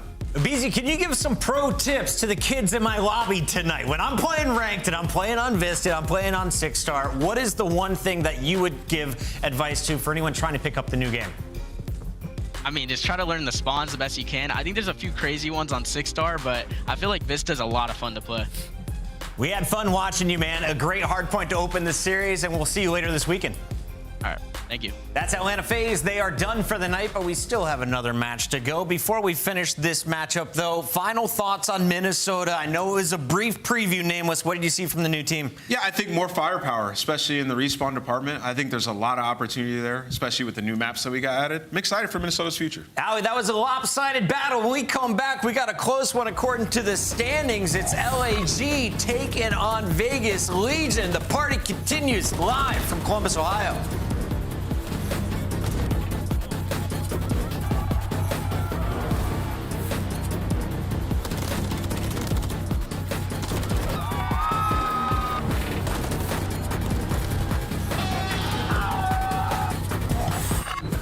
Upgrade your game with a scuff. Save $30 on the official CDL collection at scuff.co/CDL. Start the season strong. Check out the Call of Duty store in-game now.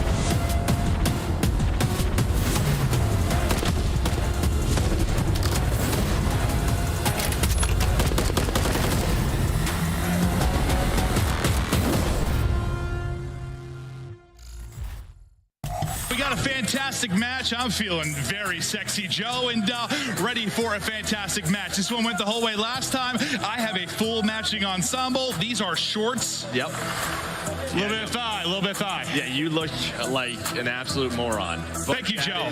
Why we love you. Honestly, it looks like the remake of Malibu's Most Wanted is about to come out, honestly. Yeah, no, that's basically what it looks like. Standy will get free info here onto Assault. Quickly finds the kill. Whoa! He's going for the assassination. Didn't hold the button down long enough. And Assault says not so fast. Let me tell you right now, these guys play every day. You should know you cannot assassinate someone when they are a little bit taller than you on the map. And unfortunately, the 1v doesn't work, but you know them hands from Assault. They are definitely warm. 2 punches right to the chest to take down Standy. A little bit, but composure still there for Gorillas as rotations continue to be the talking point. A little bit of a scary spot as Draza turns on to App off the ground. I don't know how that gunfight was even possible. On him, bridge, yeah, our bridge is shielded. One's left. I'm cutting in.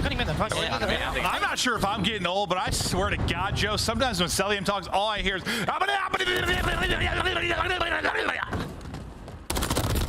Yeah.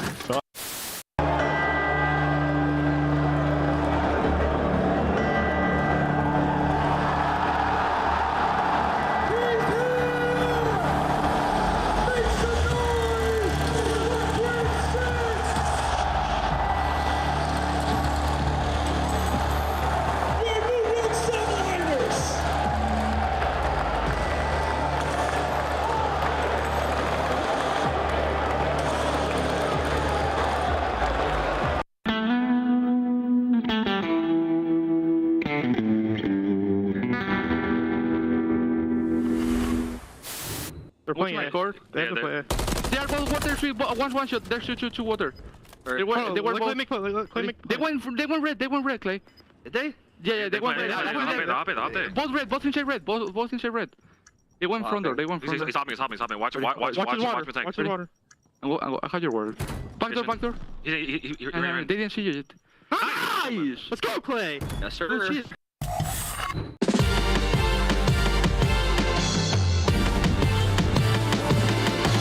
I mean, we're dealing with just God mode attach right now. Attach right over the top of the car. Clean. A 1v3. Arrow is not slowing down. Finds his third of the map. Make it 4. Let this young man get hot.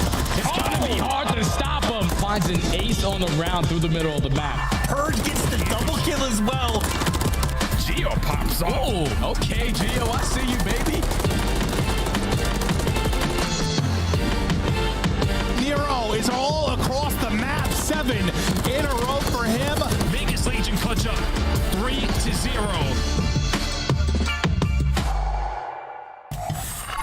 All shadows. Ground team is mobile. Keep them covered. Eyes watching for the opposition. How they crushing any competition. Long range, yeah, I got the vision. When I'm in the trenches, anyone can get me. I'm with the team when they need me. Or out on a dolo mission. It get rocky riding on this road to riches. If I catch you slipping, then it's over finished. War, ready, crew, coming through heavy. Aim steady, lights out, it's the gorillas. Not any winner, one out of many. 5 talents empty, lights out, it's the gorillas.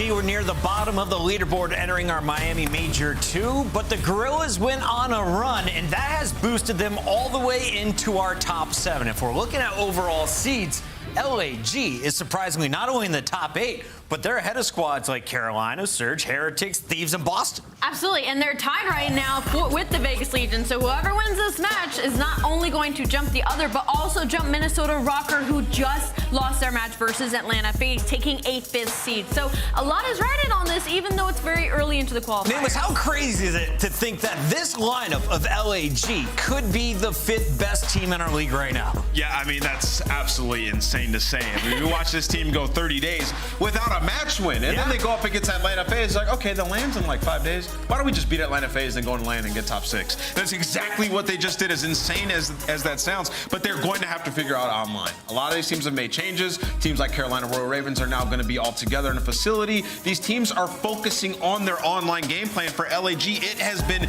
a struggle. The Search and Destroy has been good. The Respawn has not. So for LAG, that is the focus today. Control. 2-8 in that game mode. They have to figure it out. And for the Minnesota pregame, it's going to reflect that. Search and Destroy, I mean, what are they? 6 straight S&D wins since the 15th of March. Unbelievable. Wins on 4 different maps and 3 wins versus Toronto and Atlanta. That's impressive stuff in Search. It is impressive stuff. And for LAG, I think I completely agree with you in the fact it's got to be in the control today, because the team they're going up against is one of the better hardpoint teams. And LAG has been struggling a lot in that category. 6 and 16 online when it comes to maps 1 and 4. So if they have any opportunity in the series, they've got to focus on that map number 3. Vegas is looking for revenge. They bombed out of Miami way before they were hoping to. Tonight, they take on LAG across our 5 maps. And for the first time here in the CDL, we got 6-star hardpoint to kick off a series. Yeah, I'm very excited for this map, right? Like, some of the hills are super interesting. We got one that has a vent that connects you to middle. It's going to get wild. See Nero go around in that water. So for Vegas, though,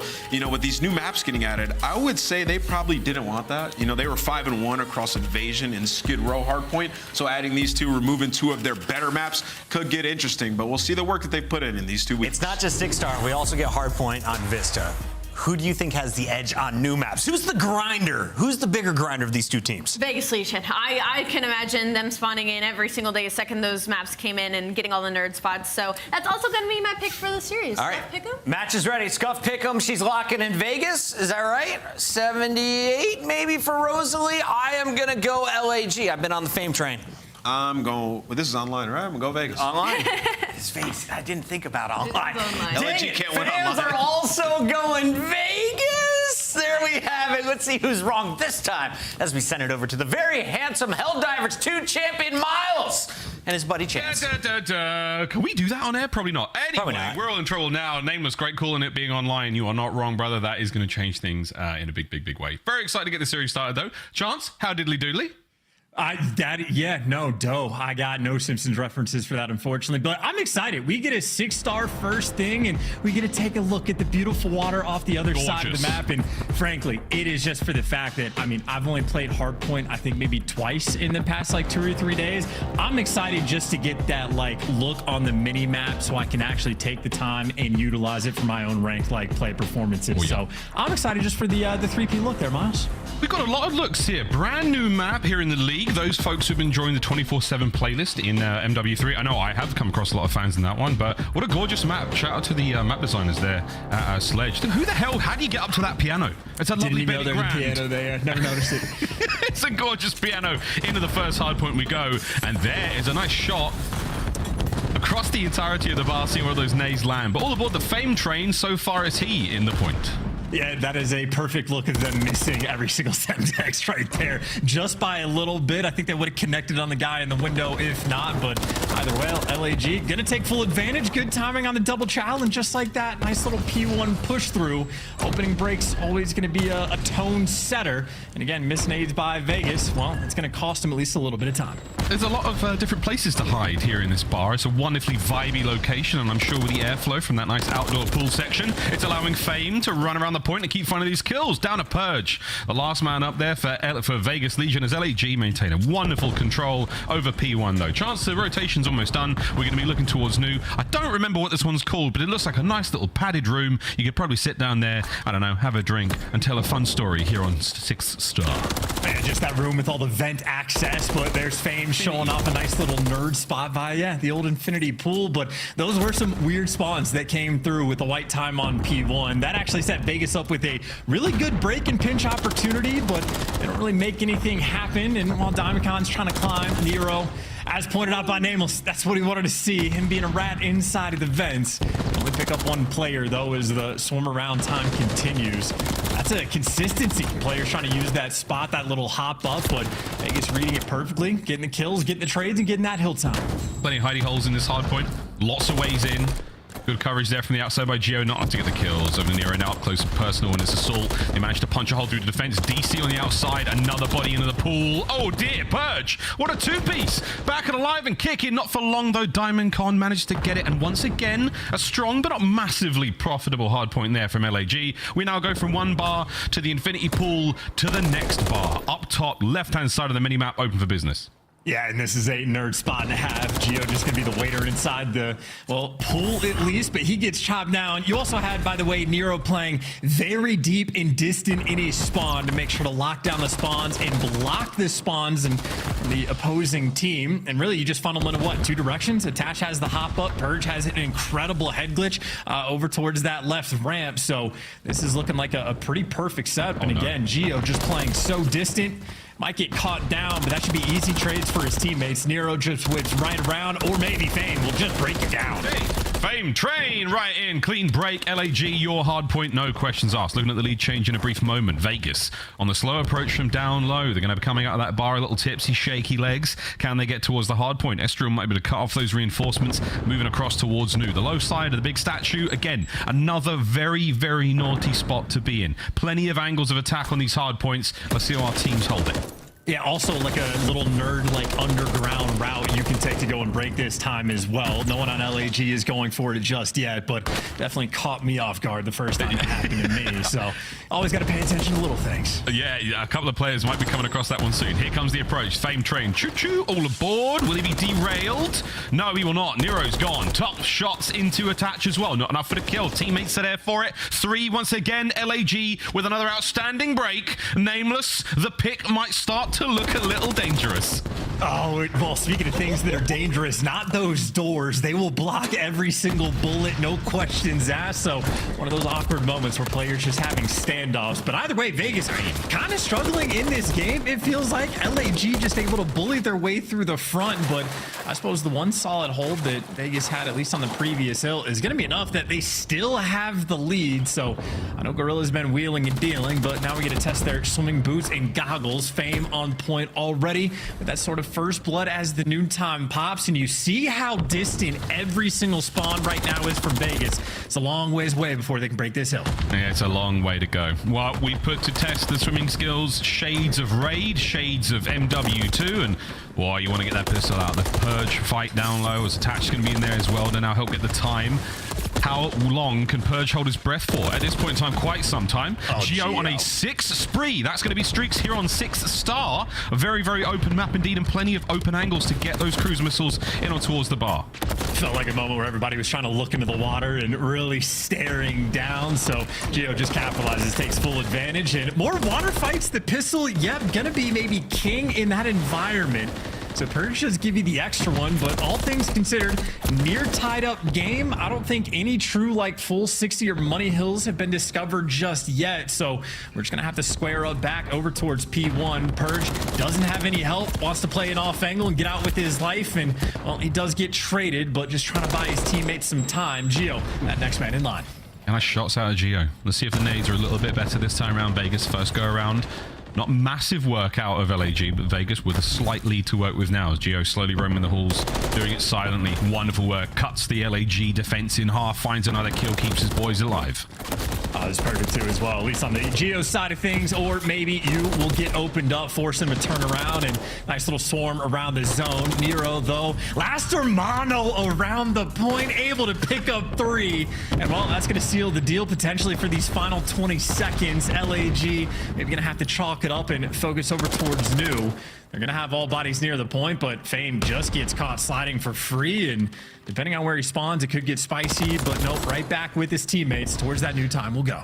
New time. Purge trying to find the entry through one of the mini vents. Nero backing him up. 5-3 for him. Can we get ourselves another pair of streaks to play with here for Vegas? New hard points up. That tiny little couch room. No one at home. Assault's going to try to get the time. Cut down by Geo again. 18 and 11. Not enough to get the next. Nero, can he get the streaks? Here's the game. Ooh, the gunfight with Fame from behind. Slows it down. Can't get to the 150 mark. LAG, can you get back in the game now? Well, close side spawns right now, buying them that extra lifeline for the hill time thus far. Purge waiting for his moment. Him and Attach working together, and well, that's the bait to get Purge nearby. He delivers you from 2, and Attach doesn't mind. He'll bait for you. A clean break there by Vegas Legion. And it looks like they are reading the spawns as well, or maybe not. They're just covering every single vent, every single angle. As Purge right now, you see in the hill, he is in hell. Oh, Geo! Can't get any more out of it. Nero up next. 1, 2. No problem. The third, not going to happen. Fame keeping it going. Attach with the last cut-off kill. Numbers there for Vegas. Back and forth we go. The final seconds of the hard point come to an explosive close. Once again over to the bar here in the second set. Yeah, and LAG, you see this time, they're going to be fighting for these back spawns as well. They're taking the real depth routes to try to make it happen. Purge, though, heads up play. He's going to stop that push. DiamondCon now the last man standing. And I think Vegas maybe have lost count, or maybe Purge off spawn can pick him up for the trade. So Vegas, they handle, and Purge especially, that pressure perfectly. And now you go right back to the same standard setup they had the last go around. Filthy head glitches to watch one angle and an actual power position from Geo to watch the hop up. This is looking nearly impossible to break down. Nigh on impossible. Fame eradicated. Over 200 points for Vegas Legion. The business end is well and truly in sight. Still a cruise missile to go for Geo. We'll see if that has to come into play, but at this point in time, it doesn't feel too necessary. Purge keeping mid-map. A very dangerous place to be indeed for the members of LAG. Geo finding kill number 23 and 3 in the spree. They're just having difficulty really stabilizing at any given moment. Fame maybe going to help out in that sense. Picks up a big 2. Fame, by the way, 25 kills. Adam Assault yet to get his 10th. So there's a slaying problem. There's a beautiful look of the cruise missile. That is so much extra map space, and well, Geo gonna land a bomb over towards the middle of time, but LAG now just gonna have to worry about those split spawns that are coming through. And here we go. Fame, you've been stunned.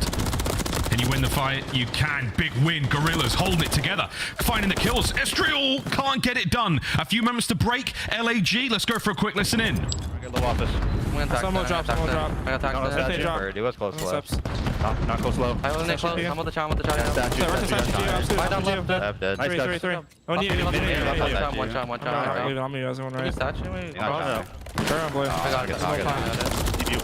Got one. I win. Left side, TJ. He went white. You reach out. He's doing the touch. I'm just living. I'm PT for us. One try and go through full He's vent. I'm with you. I'll look your left. That's the left. Ivy dead. Nice time. Maybe say circle. One bullet. I'm trying to get your Ivy for you. Nice. Ivy all across. There you go, Ivy. I got it. Counter slay. Ivy, they're gonna kitty. I'm waiting. Trying with you. I got him middle. Reload. Ivy kitty, that's it. I have mid. P2. This one kitty. Kitty side. Blue I'm on your kitty. Winner from me too. Could be two mid. I'm top cousin. Kitty dead. Trying to help you, Kitty. And one more P2. He's in here, P2, front P2, channel now. She's Ivy dead. I'm in. Come on, I spawn here. I'm trying to help you in a sec. That's him. Blow on you. Try and hold mid as best you can. Right, weak in the water. I can't shoot him, bro. Big kill if you can. Water, man. Keep up to that second. Ivor cross. Water down. I'm living. Ivor cross. They're mid. I'm gonna streak. I'm gonna streak right now. I'm going deep piano. Okay, one's on our piano. Yo, they're two on time. There's 3 on time. They're 2 and you. I'm gonna chop. I'm gonna kill you. Nice, 2. They're me red. They're me blue. Sorry, they're me blue. I mean, surely not, right? They're not going to make this comeback. It was 241 to like 113. All of a sudden, here we are. Thought we were trolling with the listening, but LAG orchestrating a comeback, but holding P1 seems incredibly difficult. You got Vegas taking all sorts of routes, but that kill feed has been nothing but purple. These boys are holding on. They're in. Diamondcon stops the time.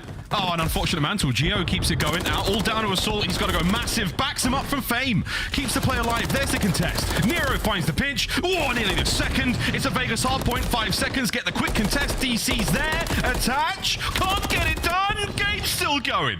We're going towards new. It's going to be a P2. Vegas might not even be there first. Number 5 and number 7, Assault and Estriel. The opportunity to at least make a dent. And on the outer, they win the gunfights as well. Purge is going to fall. LAG, desperation hours. But they can make this happen. Send it. They cut down Attach. Geo's got to fight too. Quick fight. There's the contest. No hope. Geo from the vents. Great work. Fame on the pinch. It should be done. No way. No how. But what a battle towards the end. Vegas Legion take map number 1. Brand new map and a brand new mustache on Adam Assault as well. Caught me off guard just like that comeback did. I was thinking on P1, surely going to be too mixy the hill, too much contest time going through. Vegas, if they get the opening, maybe pop off and make it happen. But LAG, they simply had that fight in them. And I think when we take a look at that sort of like hill by hill breakdown, I think it was like the P3s for Vegas that were really the standout moments. Outside of that, it certainly seemed like LAG were fighting, and I think we actually got the full spectrum of that map as well. Some of those water fights were just atrocious to look at as the bullets seemingly not connecting. So maybe no true Aquamen in this lobby. Haven't cracked that code just yet. I don't know, mate. I think Purge is our front runner for King of the Seas. He took what looked like 2 full bursts from the Renetti and then beat that player down. That was something. Lots to learn, guys. Once again, we thought you thought, fans, that you were done with the water action. Now that we're in MW3, well, Hydro, the spiritual successor, lives on here in 6-star. Here are the highlights from that Vegas Legion map win.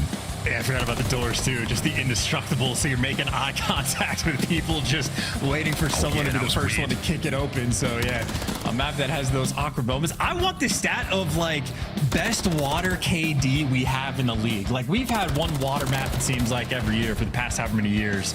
Like I just want to know what player is actually, I don't know, King Neptune, Aquaman, whatever title we want to give. It would be a fun one to have. But yeah, it was an absurd comeback. Like again, Vegas, it was 241 to legit like what, 115, 120? Purge is just, I don't know, playing a horror game inside of the water. I don't know what's going on. I think it was just like Assault's POV. He's like, I swear to God, I'm shooting him. I'm letting him have it. Like we all pulled out our Renettis for this very reason.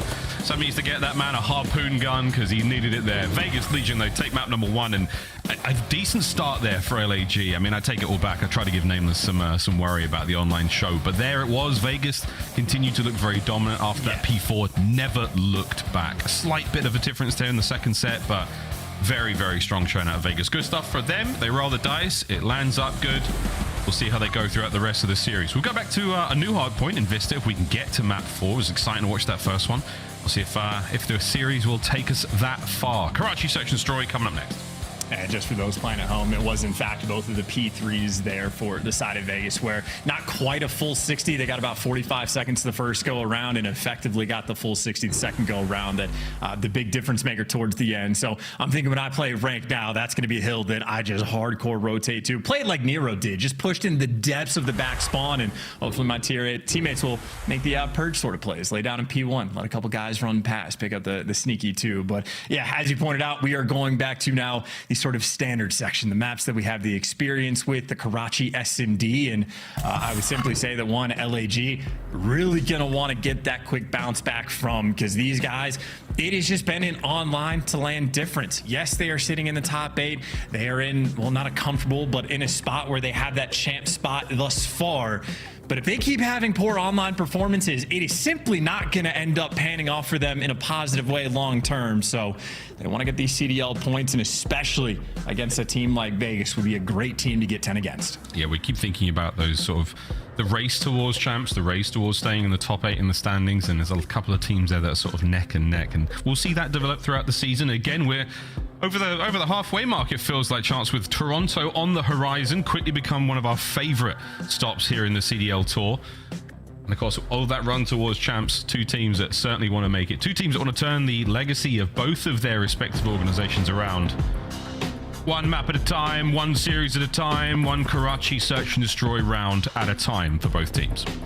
And well, the biggest problem that Vegas have had on this map is the opening duels win percentage, 11th in the league, means they are constantly playing from behind, but also for the fact that Vegas have been incredible on attacking rounds. Definitely gonna be something we have to pay attention to. I know Attach overall, I mean, he's been fantastic in every single game mode, but especially so even in search and destroy. Opening duel win percentage, 56%, not too shabby at all. And his kills per rounds are up there, but this is also a map where Purge likes to play solo, likes to run around and hunt down these kills. In round one, no time wasted, already cut off the middle of the map. And I mean, right now, he just commented to his teammates, nobody crossed over towards bridge. If you get this bomb down, we're going to have a very comfy setup. Oh, sweet time. Diamondcon, the lone man, over towards the B side of the map for LAG. Eyes were on there for a moment. Here comes the quick shuffle. The purple arrows have moved. The play has been called. Purge might be in an incredible spot to catch out a couple on the cross here. They're about to maybe hit that threshold. Estrel going through the back. Bit of time passed now, and Purge still unaware. Oh dear. It's going to come down to Attach. Can he spot these players out? Looking for it. Might be able to get at least one. There's the first blood. Well, yeah, surprised to Attach. He got info on both of those players, though, so a big moment maybe for the intel. Downside is Purge is going to fall. That is a patient Fame. That is a Fame that got gunned down. We got a 2v2 or maybe all up to Diamondcon, and his position is known. Oh, he's moving, though. He's managed to get himself out of that top window. Gio now has to guess a little bit. 20 seconds on it. Nero's managed to get himself towards top third. He's got a great spot on this bomb. Diamondcon, no hope. Gio did not need to guess. Nero was there for it as a lovely start there from Vegas Legion. That was a very interesting round, too. I mean, you basically had Vegas were like scared to plant the bomb because they had no intel the entire time. But however the round pans out, this is literally the gunfight that was the difference maker. Fame from prone to standing took a little bit too long, and well, Nero simply guns him down. So as interesting of a round one developed on a strat front, it is all up to Gunny in COD. Nero delivers. And Vegas, again, best team in the league on attacking rounds on Karachi. They live up to that expectation there. Aim worthy enough to lift the bomb. Nades exploding across the map. Nothing too far these days. We say goodbye to Ordnance Grenade gloves.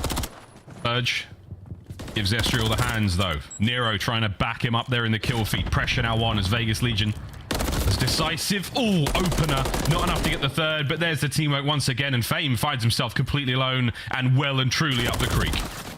Purge, yeah, doesn't even waste time making sure he does not get a paddle.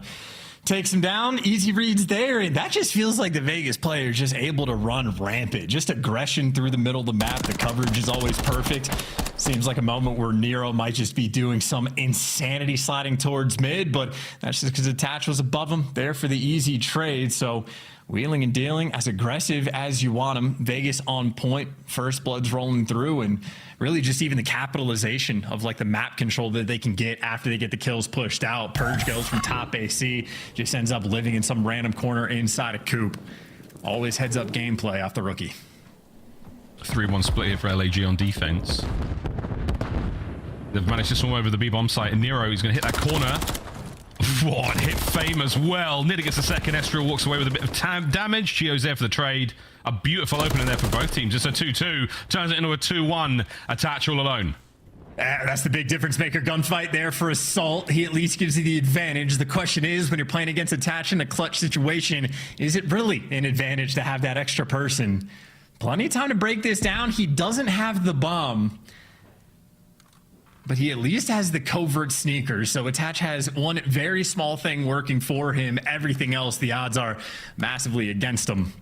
He's going to have to traverse this map and take care of both the IR players from LAG, and he simply has no intel. Hasn't heard a sound in the past 30 seconds. I know. Well, he's wearing the... Oh, okay. Diamondcon, still a shooter.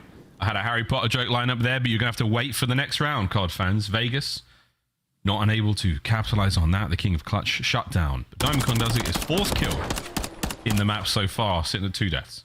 That was a Rival 9. I thought it was an AR. That's certainly what it felt like. Hey, one of those gunfights. Rival 9, pretty good gun. I am down for the propaganda on that front, but Either way, LAG, very solid round. They might not have gotten the first bloods, but it was just trades on trades. Estrio cleans up the kill from his fallen flow. I think it was Diamond that traded him after the fact, after Geo got the trades, but Assault really wins the biggest gunfight of the round. And now LAG for the attack. Straight down mid. They got a ton of pressure and presence over towards A. Assault, another first blood. Attached from heavens above, though. Him and Geo work together. And that push might get stuffed. All these players getting caught out. And it is just gunny on gunny. No one's playing S&D. Nice round of TDM coming through. Love a TDM, mate. Diamondcon 1v2 against Geo and Purge. A minute to go. And he's looking to recover the bomb. The Vegas duo have gone towards B, leaving A wide open for now chance. But Diamondcon's taking his time. Checks his mags. He's going to be sweet for the fight, but he has read this for a brief moment. What does he know that we don't? He's just playing patient. Wasn't patient enough, though. That timing was horrific. Call of Duty timing at its finest. Oh, my God. In 4K. He's gone the wrong way now. No bomb. The lads are going to check the bomb site. They're going to see that the bomb's down. They've let a little bit of gunfire rattle across as we are desperately trying to get into the action, and it's not going to happen. Purge and Geo, slow and steady, win that race. This Diamondcon finds himself in a very tough one. And that's tough for Diamondcon because he was neither a rabbit nor a hare. He was actually making the correct heads-up play call as well. Just Spidey senses not tingling enough. And again, that is literally if he waits for another 2 seconds, maybe has the opportunity to make a play. But either way for Vegas, their trades have just been outstanding. Their teamwork is always there. Even when Attach is flying off the top rope from top ACs, Geo is still looking down from bottom green. So Vegas Legion right now, everybody around from the trades, teamwork flowing, and these guys have been fantastic on the attacking rounds, not mixing up the strats either. Trophy out, 3 players crossing.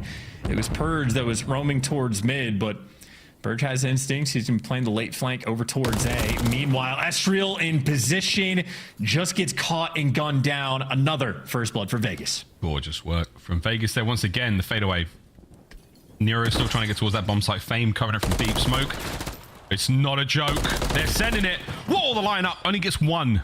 The bomb's still moving, though. Nero's got it. Diamondcon trying to watch the drop. He's not going to be able to keep him off the bomb site for too much longer. The numbers there starting to work out. And here comes the assassin in the form of Purge. He's about to hit the ladder. This could be a big problem for DC. He's just underneath, actually. No. Well, he's still been very sneaky. You see Diamondcon knows that some funny business might be up, but the funny business was the bomb plant spot. Purge able to at least hunt him down, though, so his position pays off long-term. Adam Assault for the 1v2. He wants to catch a player when he's planting the bomb. He might be able to catch him here. Caught. Bomb didn't get planted. 20 seconds to go. Purge playing the man, not the bomb. Here comes the check. That's the gunfight. Purge gets it. Assault could only find 1 from there, and Purge, nerves of steel, keeping the Vegas run alive. Yeah, Purge, just a good poker player. You play the man, not the hand. Knows Adam Assault going to be playing distant, wants to catch him when he's going for the bomb plant. Purge playing no games, has the rival 9, just go and hunt him down. Incredibly consistent, this rookie. I'm telling you, making the heads-up plays, respawn, S&D, all the same to him. And right now, Vegas Legion, I mean, they're just taking LAG to task. It has not been remotely close. We saw some good close moments in the opening 6-star, but here we're looking at 6-1 unless LAG can turn things around. Purge, man of the moment, gets himself to AC, calls a cucumber. Might be able to catch a few players out. Oh, this is a lovely angle to be in. Got the teammates' coverage there as well. This could be a first blood, right where he left the last round off. I mean, he's just waiting for his moment. I think Attach sort of gave up on the gunfight there, but Adam Assault at some point is just going to meet his fate. I have to imagine. Finally waiting. Gets that first out like a light. Nero on the other side of the map gets his as well. Oh boy, starting to fall to pieces. Another 1v1 win as Purge on a 5 spree now. Estriel is going to send it, and this could be the streaks. That's it. That's the round, and that's Vegas. Yeah, that's got to be the game too, right? Purge has the cruise missile now. Vegas have been looking unstoppable, untouchable. And again, their trades have been fantastic. This has just been like electric teamwork the entire time. Even for the moment for Purge up top, where I'm thinking he's just going to stand up and kill Assault, he actually plays it patient enough to make sure that it is more of a guarantee. And obviously in that round, he turns that into a nice little 3-kill round as well. So Vegas continue to do whatever they want. They get all the map control in the world, and the only rounds where LAG have fought back at all when the trades have come through, they have struggled even in the lower man sort of engagement fights. And once again, Vegas, 3 players over towards B. Purge on an island. He's got a cruise. Why not? Take your time, call it in, get the bomb down, win the round. There it comes. Perfect relay of information. Oh, Geo is going to start to eat him alive. LAG running out of options. Assault managed to dodge that one well.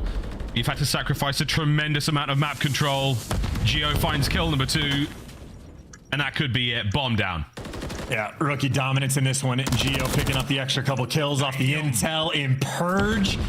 Unstoppable in these moments. Even the stun here to make Estriel's life hell.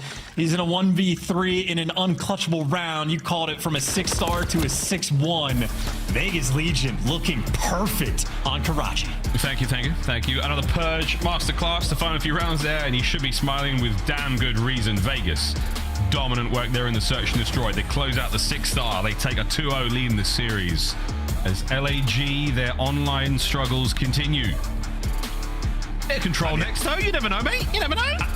Well, you never know, but Vegas, like, did they improve? It seems like even more so. Like, keep in mind for stage 2, a couple roster changes and Purge switched roles, and they were like pretty optimistic. Had a pretty good online split, were decent on land, but they were showing improvements throughout the stage. I mean, they looked incredible, I'd say, on 6-star, or at least a couple of hills. They had the ideas down pat completely, but that is Karachi that was just, again, too easy. 9-2 out of Purge. He was simply able to do whatever he wanted. And if these guys been grinding the new maps, making improvements on the old ones as well, I think Vegas Legion looking very comfortable at this stage playing with each other. We're smiling so far. High race control coming next, and I really do hope we get to see a Vista hardpoint. It would make today that little bit more spicy. Rio to close out the series if we have to go there, but who knows, ladies and gents. Right now, things looking absolutely fantastic for Vegas Legion. After a heartbreaking loss at Major 2, they're starting stage 3 very, very well so far. We're going to go to a quick commercial break. On the other side of this one, Chance and I will be walking you through high rise control. We'll see if Vegas can close the series out 3-0, or can LAG get right back into this thing? We'll find out after the break.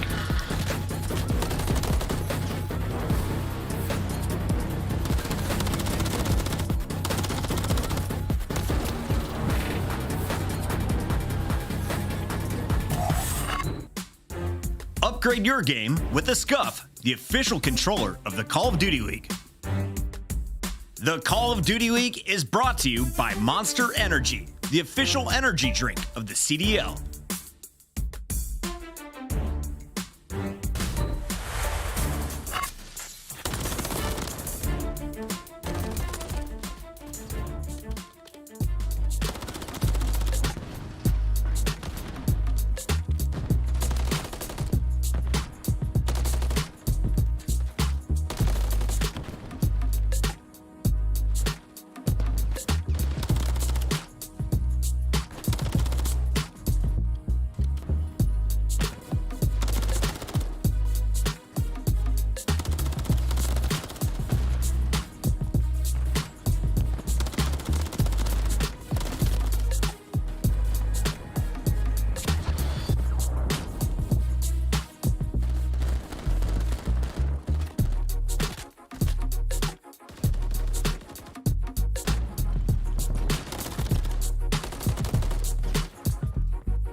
Guess who's back? Back again. The CDL's back. Tell your friends. LAG taking on Vegas Legion. Map number 3 is on its way. High Rise Control will be the place where we throw down next, and throwing down so far Vegas Legion. Absolutely giving LAG the hands. 6-star was a banger. Not such a close out finish, but of course that Karachi S&D was an absolute slaughter. 6-1 the final score. Will this be the end of the series? Will Purge continue to purge his opponents? Will LAG find the comeback? Find out next time on Dragon Ball Z, Chance. Well, look, if you're talking about guys that sort of have a alter ego, maybe the new mustache on Adam Assault will let him change his ways coming into map 3. I mean, again, he's one of those players that, again, online to land, there's been the tales of two different players, but in Control and on High Rise specifically, this is more of his wheelhouse, his time to shine. His KD, absolutely fantastic, but again, this is the land performances. So, like, Assault, world champion, on land, we know he doesn't get nervous. We know this man can provide. But online, they simply need to make sure they have a better stage. No more starting in losers bracket come major time. Gorillas need the turnaround here. You're not wrong though. Many players throughout COD history have got these sort of alter egos, whether it's Kenny and Kenny with the bandana, was it Doug with sleeves, Doug without sleeves. This time could be Adam Assault with and without the tash. We'll find out if it matters not. High Rise Control, the last chance here for LAG in the series to stay alive. And the stats, ooh, I'm not sure which way I'm leading. Well, I mean, hey, if you're just only staring at the stats, you definitely lean towards LAG, more their bread and butter. Maybe a spicy thing, though, that you see on the side of Vegas is that they only have 2 wins on this map and 2-2 in the round 5s as well. So a team that often goes the distance, and maybe each of these teams just looking for that one offensive win to really set yourselves apart. LAG, you'll get your first stab at it. Diamondcom for the first blood, and Fame, MCW in hand. You can chow that with Rival. I've seen some things. I've seen things. There's a Gwyn back at Major 2 doing some things. Fame gets thinged by Purge, flying through there with a Renetti. Another one from Attached there. Nearly a clean sheet for Vegas Legion. They're finding the kills all over the place, and they are pushing LAG right back into their building. Yeah, this is a massive problem. Both power positions on both wings of the map secured by some AR players. Vegas Attached down low, and, well, you got Nero living inside of your spawn, so everything that could go wrong might go wrong, but Nero, last one standing, gets cleaned up. So LAG have battled, they have dealt with the spawn trap, and they've gotten out with a little bit of pressure on A. Geo down low, though. Nice little snapper working together with his teammate, and, I mean, Fame never even thinks about turning around in shots like that. My God, I wish I could do it. What a way to end the spree. That propane tank. Wow, what a lit start to the map this has been, though. 30-odd seconds to go here. Vegas still holding the line. Massive pressure up the B streak. But Geo, once again, he's absolutely slamming to start the series off. 6-3. Start the map off. You know what I'm saying? It's getting hot in here. Dude, yeah, Geo's hand is hot, by the way. His damage numbers might honestly be out of control for a single round. He has been shooting, laser point, everybody in sight. LAG, desperation. I mean, what, 12 seconds left on the clock, and you got to go stand on one of the zones just to stop it. Astriel gives it the old college try. He gets cut down immediately. Assault's going to have to fly out and do the same, but there is just nowhere to go. That was an absolutely suffocating round there. Vegas Legion, that is about as clean as you could ask for. They might have failed on the spawn trap in that one moment, but outside of that, that was dominant. Absolutely brilliant opener. They're continuing the run they had from Karachi. They've not slowed down a minute. Vegas Legions, very, very good on defense. We'll see if they can keep it going on the offensive round now. LAG, your chance to bounce back. Spicy one. And Geo, look how happy he is. He's well proud of himself. I mean, yeah, one of those guys just doesn't blink. You know he gets turned for match day. Absolutely rocking and rolling. Here we go, though. Attacking around Vegas Legion. See if Attach can close out that 3 spree, get himself towards 6. As it will be the favorite word we say on broadcast of pretty much from here on out. 6-star, 6 rounds, 6 spree. Well, if Toronto ever plays, we got the 6 on the 6. Oh Gotta keep those in mind as well. But long way to go before we get there. Nero right now dancing as well, is taking about 6 bullets while standing on side the hill. But now 6 seconds of contest time. But Assault makes the move, slides into death, and the slow progress over towards B continues. And again, the trades right now are fantastic. You point out Attach, thinking about going on the 6 spree. Yep. 1 kill away, he's gonna get it. He's gonna get a segment as well. Here comes Diamond Con. Bird should have this. Attached for the trade if not, and that all works out. Quick check. That's it. Streaks in the bag. You're looking at the B zone as well. It's a glorious offensive from Vegas Legion. Yeah, 6 spree there, and well, with the 3 segments captured, they're halfway to getting the 6 they need in this round. And Attach right now, maybe shooting like the devil. They got a nice little hold on the map. Plenty of players pushed up. They're just waiting for the kills to flow their direction. Geo, the omnipresent force inside of the hill. And Attach continues. He's 10-2 in these 2 rounds. He has been everywhere on this map. He's still going, baby. Eyes on a few more. Tough to deal without that. All went through the fence. Nero, though, finding kills all over the place on the A zone. Now Vegas Legion. Nero cutting down players from behind. Assault's going to give his boys a tiny bit of space to work with. Attach right back at it. 8 spree from him. 2 minutes on 2 on the game clock, and the second segment's gone. You're not going to need a whole lot. This should be round. Vegas. Oh, my good God. A tactical nuke out of Adam Assault, but Nero's still on the point. Oh, Assault, he's just too icy. Look at him go. That's the funniest 3 spree multi-kill I think I've seen in quite some time. So Vegas doing literally everything right except not exploding. That's tough. Idiots. Why didn't they not explode? The hard work drained. Attach now calling the crews. They're not letting this round get away from him. We're committing. Top of high rise has become an absolute slaughter. Finds nothing with it. Pressure still on. LAG are not out of this yet. Well, the bigger problem I think LAG are going to have is just the life count at this point, right? They were getting thwarted enough early on that they're down to 11. Every single kill is going to set them back that much further. And now Purge, well, set up for the spawn traps. Also has the Dolphin dive on, so maybe another hybrid player in the mix. But right now it's just attaching the feed. Assault last man standing aggressive on the map. Purge going hunting. Purge collecting that extra scalp. And while he gets traded from LAG, it's 5 lives remaining. Make it just 4.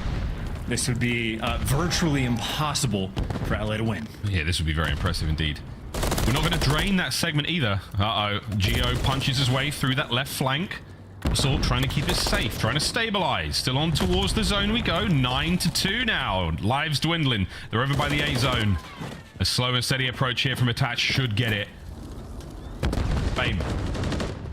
Not going to find anything with a gunfight. Attach gets them both. My good God.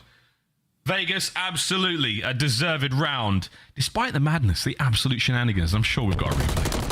I mean, look, there's a lot of fun everywhere. As you pointed out, yeah, the whole propane nuclear explosion on top of high rise. Not ideal, but Attach just had an absolute monster round as well.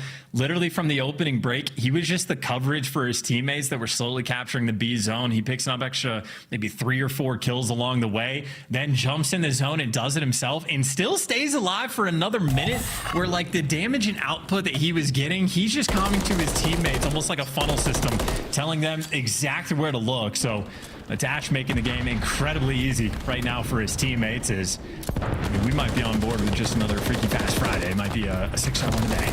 Super Freaky Fast Friday. Oh, not faded. It might happen. 5-0 in the segments department. So Vegas, if they end it here, that's done. If they get to a final round, they're definitely getting defense. But we'll see what happens because, again, anything can and will happen here in the CDL. I was a bit worried that Assault was going to fall off there and make that literally poetry in motion. Still live for the moment. You capture on both zones as well. 3-man. Bame actually winning the gunfight over towards A. I was going to say, as long as he's staying alive, it's going to make that B zone capture effectively a guarantee. Maybe full send in the final second, but the trades are there, but not before the zone actually gets captured. So nice plays from LAG. They get 1 zone on board, but still a long way to go. Long way indeed. 2 minutes though. Long way to go, but plenty of time to get it done. Attach keeping the kills going. 18-6 so far for Dylan Price. Urge down low, makes it all his. Over to Nero. Right side windows, not a good place to be right now. Vegas Legion starting to apply pressure. I mean, LAG, they just can't find a groove. They're stuck in a situation where they're just like getting caught sprinting back in the spawn trap. Nobody has pressure anywhere. I mean, you've opened up like the green tarp side of the map, but you've made it 5 feet out of your spawn. Congratulations. You still got a long way to go. Estriel the furthest forward. Nero, though, on a nice little head glitch. The teamwork is there, but Nero is also picks up the big 2, and yeah, LAG simply suffocating in their spawn, not able to really make anything happen on the map. They had 2 minutes to play with. Now it's a paltry 1. Estriel finds a way out. Nero tries to put him back in a cage, but they're fighting. Attach is so sneaky, so dangerous. 22-7, 22-8. He's still cooking. I mean, yeah, he's been able to do virtually whatever he's wanted the entire time. This is close on life count, though. Inside of the spawn traps coming through, LAG have at least kept it even because they had enough success early on. Now we're on the zone. Assault desperate for some help, and he's just simply not going to get it in time. So Fame will be the last man standing, waiting for the reinforcements, and he can't buy nearly enough time to make something happen. 37 seconds left on the clock. LAG, game is on the line. They're going to have to make this play the one to really seal the deal. Will it be a Freaky Friday, or will it be the fantastic turnaround here? Diamond has taken the longest route he could possibly take. Oh! Damn! Slammed by Gio. That is magnificent work. 20 seconds to go. 2 lives left. Now down to Diamond Con. It is over. It is done. He will fight his way out of spawn into nothing but the end of the series screen. 3-0 Vegas Legion. An absolute bloodbath. And that is absolute, dominant fashion in the maps that, like, we've seen them play on the most. Like, the record on High Rise hasn't been fantastic. They just look good. Their teamwork looked like it was flowing the entire time. The Karachi S&D, a near flawless performance. And maybe I know that sort of, 6-star was getting out of control for a minute, but they almost had like a 250 to 120 beat down as well if Gorillas didn't start popping off on a few key hills. So I think Vegas in the meantime might have gotten even stronger. And yeah, my word, Dylan Attach, 25-9. That's a fantastic KD, 4,800 damage. He was simply able to do whatever he wanted that entire game. I mean, that is flawless stuff out of Attach. MVP of that series, or at least of that map for sure. But Vegas Legion, genuinely, I mean, the 2 rookies performing as well. Heads up plays, out of control. Nero, when he needs to just 180 somebody, he's successful at that as well. This is the team that I think a lot of people had as maybe the clear-cut 5th best in the league, and they certainly looked at it, or certainly looked like it right there. Absolutely brilliant second half of the series there out of Vegas. 6-1-3-0. As a 6-star hardpoint, hey man, it was fun to watch. We didn't get a second taste of Vista here on this Freaky Friday, but absolute slammage in both of our series. And we're done. That's it. You guys can all go back to whatever you're doing on this Freaky Friday, whether you're at work, you're sitting at home. I mean, I'm gonna go play some ranked. What about you, Chance? Absolutely playing ranked. I need more. Now that I've seen 6-star on like the mini map, I got to get some reps in. Well, we're gonna go play ranked for now. We're also gonna go back to the desk. Good luck, champs. Best luck getting into plat tonight there. We're going to have an excellent day of matches tomorrow. Trust me. Today, though, a little too fast, too furious. Let's revisit what just went down here as Vegas Legion takes care of business, a 3-0 to claim the official number 5 spot on our leaderboard behind our big 4. Yeah, I just want to say Chris picked LAG. I did. You did pick LAG. Yeah, I thought like Ali picking a purple team was very confident and really cool. And then I tried to do it, but I forgot that LAG sucks online. What's going on here, Nameless? Because you told me just looking purely at the numbers, listen, this is online. They're not going to win it. Yeah, I mean, honestly, they've just been terrible online. I really don't know what it is about them. You talk about a team, they're 8-3 in Search and Destroy.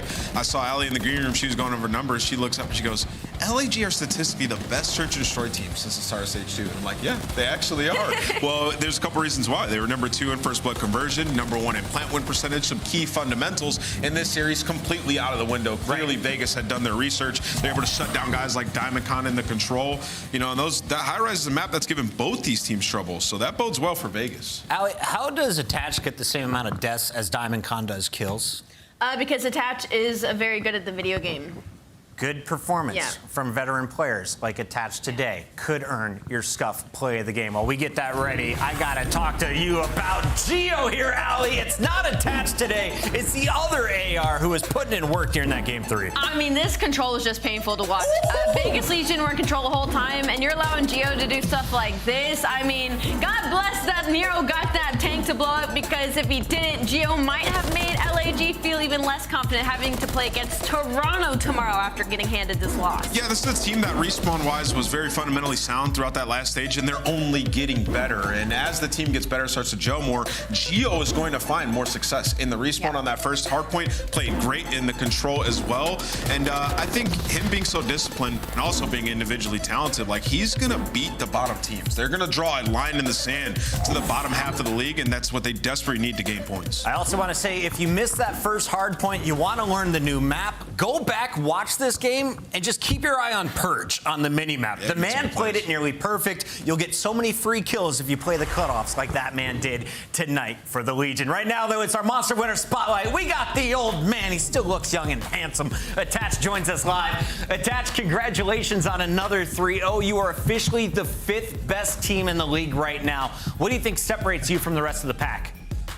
Honestly, just the work we've been putting in. Actually, wait, don't forget the comment. I'm not old, okay? I'm not old. I still got it. How old are you, by the way? But, I think 27. What do you mean you What do you mean you Nowhere near 30 like Nameless. I got you. Sorry, keep going. You forget what age you are. But nah, honestly, the team's just been going really hard in scrims ever since we got back from the event. We've had a really good talk, and just like, we showed so much improvement in stage 2, and we're like, guys, we're like right there. If we keep going hard and can do this consistently every single day, who knows where it's going to take us. But it kind of showed right there in that match. Like, we had our moments where we were sloppy, but when we were in control, we kind of were able to like stay in control. Yeah. And it felt great. The teamwork's flowing. I didn't do good first map, and my boys got me through it. So it's beautiful to see the team work together. Yeah, for sure. And, you know, we just added 2 new maps, which we didn't get to see the second one in your series, but we saw 6-star. Could you tell the fans at home what it's like as a professional team to learn these maps, especially so quickly, having to play them not even 2 weeks later? Yeah, it could kind of suck when your good maps get taken out, because you're like, oh, are we going to be good at the new maps, or are we going to start losing them? But we're feeling really good on all the new maps, and I think it's just fun to play. Like, it's a good switch up, because playing the same maps the whole year gets old and boring. So it's fun for the players, fun for the fans, fun for everyone that watches. So I'm excited to have them. What's the process like? Do you guys just jump right into scrims on those maps, or do you go in beforehand in private lobbies, try to figure out all the cheese? What's that like? Well, first, a couple days we were scrimming like 13, 14 maps, because this map was going to be in, this map was going to be in, this map was going to be out. So there was so much confusion amongst everyone. Scrims were lasting until like 10 p.m. it felt like. But when you finally find out the matches, that's when you go into overdrive, watch the VOD, figure out good nade spots, good break-offs, how to hold certain hills, how to break certain hills. And then you really get nerdy once like you find out if the map's going to be in or not. Dylan, it seems like you guys are right there on the cusp, right? Like sitting in 5th, outside looking in. A lot of people would say that it's a 4-team league, but you guys are right there. What's it really going to take for you guys to crack in and become a top 4 team? I think it's just our search and destroy becoming that next level, because that's what hindered us at the last tournament and last stage. I mean, we were great in control, or great in hardpoint, decent in control, and didn't win a search at the tournament. We win the search, who knows how much further we could have went. So search and destroy is definitely like our biggest focus right now. That's just all comes down to preparation and then knowing what to do in the mid round. And if we can get that down, I could definitely see us cracking in the top 4 and making some deep runs at these tournaments. Attached, I have a feeling we'll be talking with you in another Monster Winner Spotlight. It could happen as early as Sunday as you take on LA Thieves. Before you go, shout out from the chat. This is from Devious. He says, Attached, the type of guy who believes WWE is real. With wrestling being real, who is your favorite wrestler, Attached? Ooh, like all time? Yeah. Oh man, I mean, you got to go with The Undertaker. Like The Undertaker, when the bell goes or his like theme song goes, the stadium goes dark. Oh man, I would pay so much money to see that like in his prime in person. But like that would be crazy. That is the correct answer. Attached, thank you for joining us here in the Monster Winner Spotlight. Wait, can I give a shout out real quick? Yeah. Can I give a shout out? All right, shout out a statement of Better Days Ahead collab today dropping. Make sure you go check it out on betterdaysAhead.com or something. Let's go. New drop. B2, we're fucking back. Oh, we're back. Yeah. That's Attached. He's my favorite sensor player. Man, dude. Love you all. Check out So his close new to being gear. so The clean. second drop is coming. These COD players making millions in-game, out-of-game. You love to see it, Allie. I do love to see it. I especially love those drops from Statement Up. They're gorgeous. Absolutely. Let's take a look back at all the games. There's only 6 of them here on an opening match of qualifier games, but we'll revisit all 6 very rapidly, starting with Atlanta FaZe taking on Minnesota. Why was this fun? Well, Atlanta had won the previous major. Minnesota bringing in 2 new players. What happened, Alley Cat? Nothing good. Well, at least if you're a Minnesota Rocker fan. For Atlanta FaZe, it was just another day in the office. Maybe a little bit close to that map #1, but their search and destroy looks absolutely flawless, continuing off of the major. Draws' confidence is still at an all-time high, and Simp is still one of the best players, if not the best player in the game. Nameless, did Minnesota accomplish their goal of bringing in Slayers? Yeah, well, if that was the goal, yeah, they definitely accomplished that. We saw Gunless have a huge performance throughout the series. I think just as a team, you're starting off against Atlanta FaZe. It's not easy. You start off down 0-1, then you go into search and destroy up against the tiny terrorists with Draza and Celia. It's definitely not going to be easy. Hope to see Minnesota once again bounce back. And final question here on Atlanta FaZe. Will the new maps help or hurt them in Stage 3? Oh, help. But at the end of this one, they are clearly the best team online. LV Vegas gets another win, and they are currently in 5th, the highest we have seen them on the CDL Power Rankings. Congratulations to everyone at that franchise who is turning things around. Final thoughts here on day 1, Alicat. This was a really short day. I hope we don't have another one like it. And of course, we got our schedule coming tomorrow. Nameless, here are the 3 matches coming our way. Which one are you most fired up for? Man, I want to see Minnesota Rocker once again going up against New York, but also the Monster Energy matchup. We got Boston Breach up against Miami Heretics. Both teams made a roster change, and they believe in Snoopy, so I know Censor and Boston Breach putting their necks on the line there for Snoopy. See if he can go crazy. All right, Minnesota. I'm excited for Gunless versus the Subliners. That's going down at 6 p.m., and we will see you all bright and early, 2:45 Eastern, for headquarters before the matches kick off at 3. Thanks for tuning in. We'll see you tomorrow. Way up. Way up. Way up.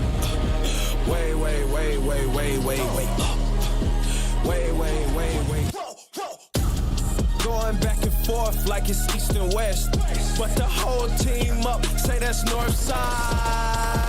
Am I lonely if I shoot the tech? And I'm 10 seasons in, still on the court side. Every day I'm going back to back to back to back to back, so ain't no neck to neck. Bitch pressing in the valley, growing stronger, only open up to check the text. You really know what superhuman I'm in, overtime they hate when they check the chest. I've been dotting all my I's and crossing all my T's, right now I'm trying to curve the S. Way.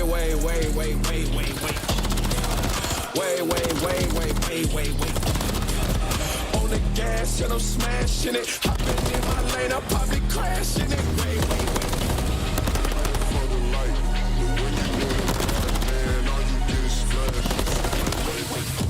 No, I was kidding. Let's go. Well played, guys. That was Freebie.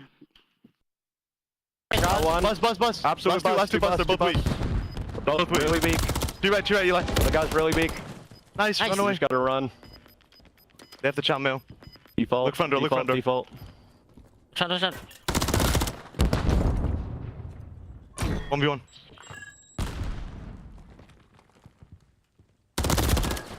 Nice try, bro. Nice! There you go. Come on, man! I was tweaking that map. Good shit.